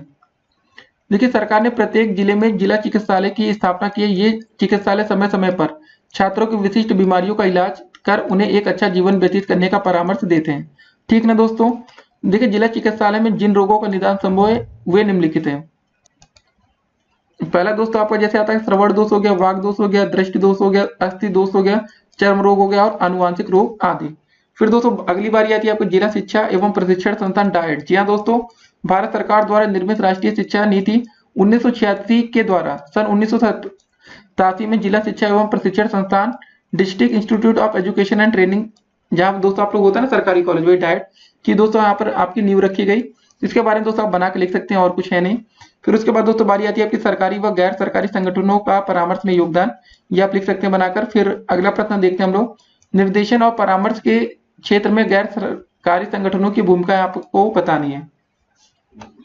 देखिए इस प्रकार अनेक गैर सरकारी संगठन हैं जिन्हें एनजीओ के दोस्तों नाम से आपको लोग पता जाना जाता है। ये बालक के लिए विशेषता अभावग्रस्त बालकों के लिए दोस्तों अनेक योजनाओं के माध्यम से सहायता प्रदान कर रहे हैं। मातृ छाया, आयुष्मान आदि गैर सरकारी संगठन विशिष्ट बालकों की समस्याओं के समाधान हेतु अनेक कार्यक्रम चलाकर उनका निदान कर रहे हैं। गैर सरकारी संगठनों के माध्यम से दोस्तों बालकों का निदानात्मक उपचार भी किया जाता है। फिर अगला क्वेश्चन दोस्तों हमारा क्या, परामर्शदाता किसे कहते हैं? परामर्शदाता में कौन कौन से गुण होने चाहिए? तो चलिए दोस्तों देखते हैं कि परामर्शदाता में कौन कौन से गुण होने चाहिए। परामर्शदाता, पहले परामर्श देने हेतु जिस विशिष्ट व्यक्ति की नियुक्ति की जाती है उसे दोस्तों हम क्या बोलते हैं? परामर्शदाता। तो दोस्तों सबसे पहले बात करेंगे आपके परामर्शदाता के गुण क्या होते हैं। तो देखिए उसे उन्हें उपयुक्त रूप से समझाना चाहिए कि वे क्या हैं, उनकी योग्यताएं तथा क्षमताएं क्या है, रुचियां, दृष्टिकोण तथा इच्छाएं और अभिलाषाएं क्या है, आदि आदि। तो उनकी समस्याओं को समझकर उन्हें इनसे मुक्ति दिलाने में उनकी सहायता करनी चाहिए। उसे कोई ऐसे उपाय बताने चाहिए जिससे कि उसकी शैक्षणिक उपलब्धि में वृद्धि हो जाए, उन्हें अनेकों अध्यापकों द्वारा सराहा जाए तथा कक्षा में उनकी गिनती होशियार बालकों में हो। तो दोस्तों अभी हमने इस प्रश्न को डिस्कस किया था परामर्शदाता के गुण। अब दोस्तों उसके बाद हम बात करेंगे निरीक्षण के उद्देश्य आपको बताने की, इसके क्या उद्देश्य होते हैं। पहला पॉइंट देखते हैं, निरीक्षक का उद्देश्य होता है अध्यापकों की कमियों का ध्यान रखते हुए उनका निराकरण, उन्हें अच्छा शिक्षक बनाना। निरीक्षक अध्यापक को मार्गदर्शन देने का कार्य भी करता है। निरीक्षक के द्वारा अध्यापक में विद्यमान क्षमताओं की जानकारी हो जाती है। फिर दोस्तों देखिए निरीक्षण के द्वारा उन परिस्थितियों का भी ज्ञान किया जाता है जो बच्चों को सीखने हेतु प्रेरित करते हैं। निरीक्षण के द्वारा अध्यापक व छात्रों की समस्याओं का निदान किया जा सकता है। वैसे दोस्तों बनाकर आप काफी पॉइंट लिख सकते हैं। अगला क्वेश्चन आपको निर्देशन एवं परामर्श के क्षेत्र में गैर सरकारी संगठनों की आपको भूमिका बतानी है। अनेक दोस्तों गैर सरकारी संगठन है जिनको दोस्तों एनजीओ के नाम से जाना जाता है। ये बालक के लिए विशेषता अभावग्रस्त बालकों के लिए दोस्तों अनेक योजनाओं के माध्यम से सहायता प्रदान कर रहे हैं। मातृ छाया, आयुष्मान आदि गैर सरकारी दोस्तों संगठन विशिष्ट बालकों की समस्याओं के समाधान हेतु अनेक कार्यक्रम चलाकर उनका निदान कर रहे हैं। गैर सरकारी संगठनों के माध्यम से बालकों का निदानात्मक उपचार भी किया जाता है। उसके बाद दोस्तों अगला प्रश्न है कि बालकों के सीखने में निर्देशन एवं परामर्श के महत्व को आपको समझाना। देखिए क्वेश्चन भी डीएलएड में आ चुका है। तो जब बालक अधिगम में असमर्थता का महसूस करता है तो वह दूसरे व्यक्ति से परामर्श एवं निर्देशन चाहता है जिससे कि वह अपने कार्य में सफलता प्राप्त कर सके। बालक की क्रिया अनेक भागों में विभाजित होती है। वह अपने जीवन को ढालना चाहता है। यदि उसे अच्छा मार्गदर्शन प्राप्त हो जाता है तो वह अपने लक्ष्य को प्राप्त कर लेता है, अन्यथा वह विफल हो सकता है। देखिए शैक्षिक निर्देशन का महत्व क्या है। निर्देशन एक मानवीय कार्य है। निर्देशन में व्यक्तिगत विभिन्नताओं, जन्मजात क्षमताओं, योग्यताओं तथा रुचि का ध्यान रखा जाता है। जन्मजात योग्यताएं सामान्य होती है, विशेष योग्यताएं व्यक्तिगत भिन्नता के आधार पर विकसित होती हैं। देखिए शैक्षिक निर्देशन छात्रों को दी जाने वाली महत्वपूर्ण सेवा है। इसके द्वारा छात्र अपने भविष्य का नियोजन करते हैं। देखिए दोस्तों शैक्षिक मार्ग में दर्शन का महत्व इस प्रकार है। देखिए शैक्षिक मार्गदर्शन अथवा निर्देशन द्वारा व्यक्तिगत भेदों की जानकारी के आधार पर शिक्षा की व्यवस्था की जाती है। पाठ्य विषयों के चयन में सहायता मिलती है, विद्यालय की व्यवस्था में सहायता मिलती है, पाठ्यक्रम में संगठित करने में सहायक है, विभिन्न शिक्षण विधियों के चयन में सहायक होता है, वातावरण के साथ समायोजन करने में सहायक है, अनुशासन बनाने रखने में सहायक है। बाकी दोस्तों आप बना के लिख सकते हैं। फिर अगला इसमें देखते हैं, देखिए निर्देशन एवं परामर्श को एक समान माना जाता है। इसमें घनिष्ठ संबंध होते हुए भी बहुत ही अंतर है।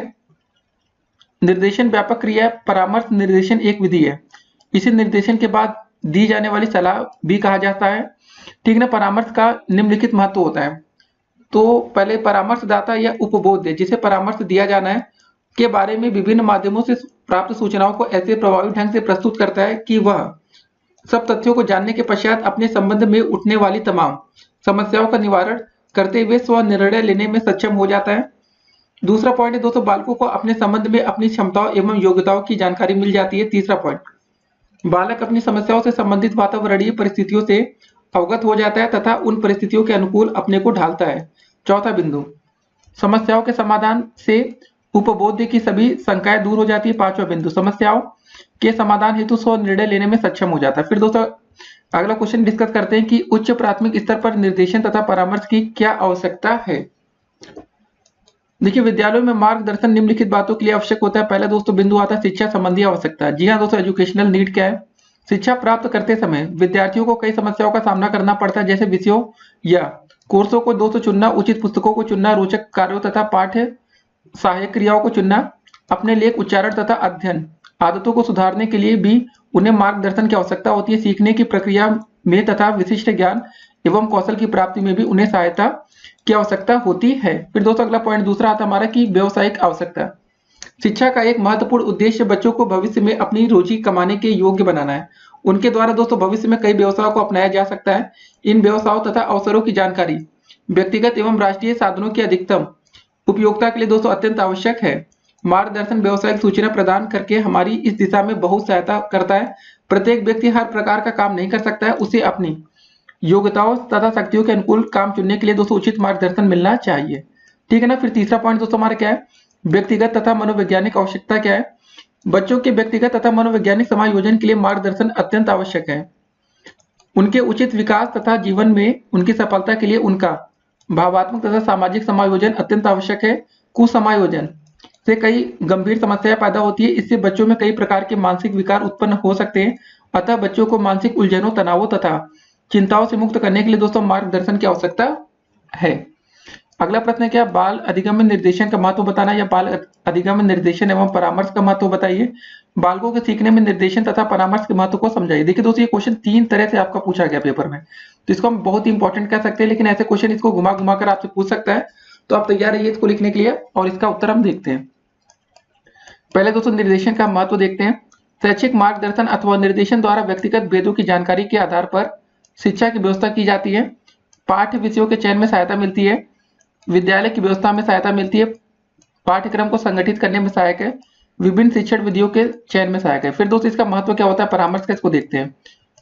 जैसे दोस्तों अभी हमने देखा था कि परामर्शदाता या उपबोध जिसे परामर्श दिया जाना है के बारे में विभिन्न माध्यमों से प्राप्त सूचनाओं को ऐसे प्रभावी ढंग से प्रस्तुत करता है कि वह सब तथ्यों को जानने के पश्चात अपने संबंध में उठने वाली तमाम समस्याओं का निवारण करते हुए स्व निर्णय लेने में सक्षम हो जाता है। दूसरा पॉइंट, बालकों को अपने संबंध में अपनी क्षमताओं तथा एवं योग्यताओं की जानकारी मिल जाती है। तीसरा बिंदु, बालक अपनी समस्याओं से संबंधित वातावरणीय परिस्थितियों से अवगत हो जाता है तथा उन परिस्थितियों के अनुकूल अपने को ढालता है। चौथा बिंदु, समस्याओं के समाधान से उपबोध्य की सभी शंकाएं दूर हो जाती है। पांचवा, समस्या के समाधान हेतु स्व निर्णय लेने में सक्षम होता है। बालक अपने चरित्र का निर्माण कर सकते हैं। मन बुद्धि बालकों को शिक्षित करने में सहायता मिलती है। अगला प्रश्न हमारा क्या है कि निर्देशन एवं परामर्श में आपको अंतर यहाँ पर लिखना है। देखिए निर्देशन एवं परामर्श में घनिष्ठ संबंध होते हुए भी बहुत अंतर है। हम्फ्रीज एवं टैक्सलर के अनुसार निर्देशन एवं परामर्श दोनों एक अर्थवाची शब्द नहीं है। निर्देशन में परामर्श सम्मिलित है। परामर्श की प्रक्रिया में साक्षात्कार एवं मूल्यांकन का प्रयोग साधन के रूप में होता है। एबिन्सन के अनुसार परामर्श दो व्यक्तियों के संपर्क की उन सभी स्थितियों का समावेश करता है जिनमें एक व्यक्ति को उसके स्वयं के एवं वातावरण के बीच प्रभावकारी समायोजन प्राप्त करने में सहायता की जाती है। निर्देशन संसार की प्राचीनतम प्रणाली है जिसके अनुसार अनुभवी व्यक्ति अपने अनुभवों का लाभ दूसरों को देकर उनके भविष्य का मार्ग प्रशस्त करता है। फिर हमारा अगला क्वेश्चन क्या रहा कि पर्यवेक्षण क्यों आवश्यक है, इसको आपको स्पष्ट करना है। पर्यवेक्षण की आवश्यकता, तो देखिए पर्यवेक्षण की आवश्यकता अग्र कारणों से है। पहला दूसरा बिंदु क्या रहा है, यह विद्यालय में संचालित होने वाली गतिविधियों का मूल्यांकन करने में मदद देता है। दूसरा बिंदु, कुछ अध्यापकों व मुख्य अध्यापकों को अपनी गतिविधियों का कुशलतापूर्वक संचालन करने हेतु मार्गदर्शन की आवश्यकता होती है। पर्यवेक्षण इसकी पूर्ति करता है। तीसरा दोस्तों बिंदु, किसी भी व्यक्ति को यदि पर्यवेक्षण का पता है तो वह अपने कार्य को सही ढंग से करेगा, अतः पर्यवेक्षण व्यक्ति को अनुप्रेरित करने हेतु आवश्यक है। चौथा बिंदु, पर्यवेक्षण के द्वारा अध्यापक व मुख्य अध्यापक को अपने ज्ञान का नवीनीकरण करने में मदद मिलती है। पांचवा बिंदु, पर्यवेक्षण के द्वारा विभिन्न स्थलों में स्थित विद्यालयों में संपर्क स्थापित किया जा सकता है। छठा बिंदु, विद्यालय में कार्यरत अध्यापकों की कार्यकुशलता को बढ़ाने हेतु पर्यवेक्षण भी जरूरी होता है। तो दोस्तों ये वीडियो हमारी यहीं पर समाप्त होती है। अगर अभी तक आप लोग हमारे चैनल पर नए हो तो पहले चैनल को सब्सक्राइब कर लीजिएगा, जिससे दोस्तों आने वाली वीडियो की हर एक नोटिफिकेशन आपको सबसे पहले मिले। और इस वीडियो को अधिक से अधिक अपने दोस्तों के साथ व्हाट्सएप ग्रुप में शेयर करिए ताकि दोस्तों वो भी अच्छे से पढ़ सके। और दोस्तों हाँ, अभी तक दोस्तों इतने आपने मतलब इस वीडियो के पार्ट 1 नहीं देखा तो उसको जरूर देखिएगा, वीडियो का खत्म हो रही है। तो पार्ट 1 में दोस्तों आपके सारे बहुविकल्पीय प्रश्न है, पार्ट 2 में दोस्तों हमने सारे अति लघु उत्तरीय प्रश्न को डिस्कस किया है, और दोस्तों पार्ट 3 तो आपने अभी देख ही लिया। तो ठीक है दोस्तों, ऑल द बेस्ट आपको पेपर के लिए, फिर मिलते हैं, स्टे कनेक्टेड।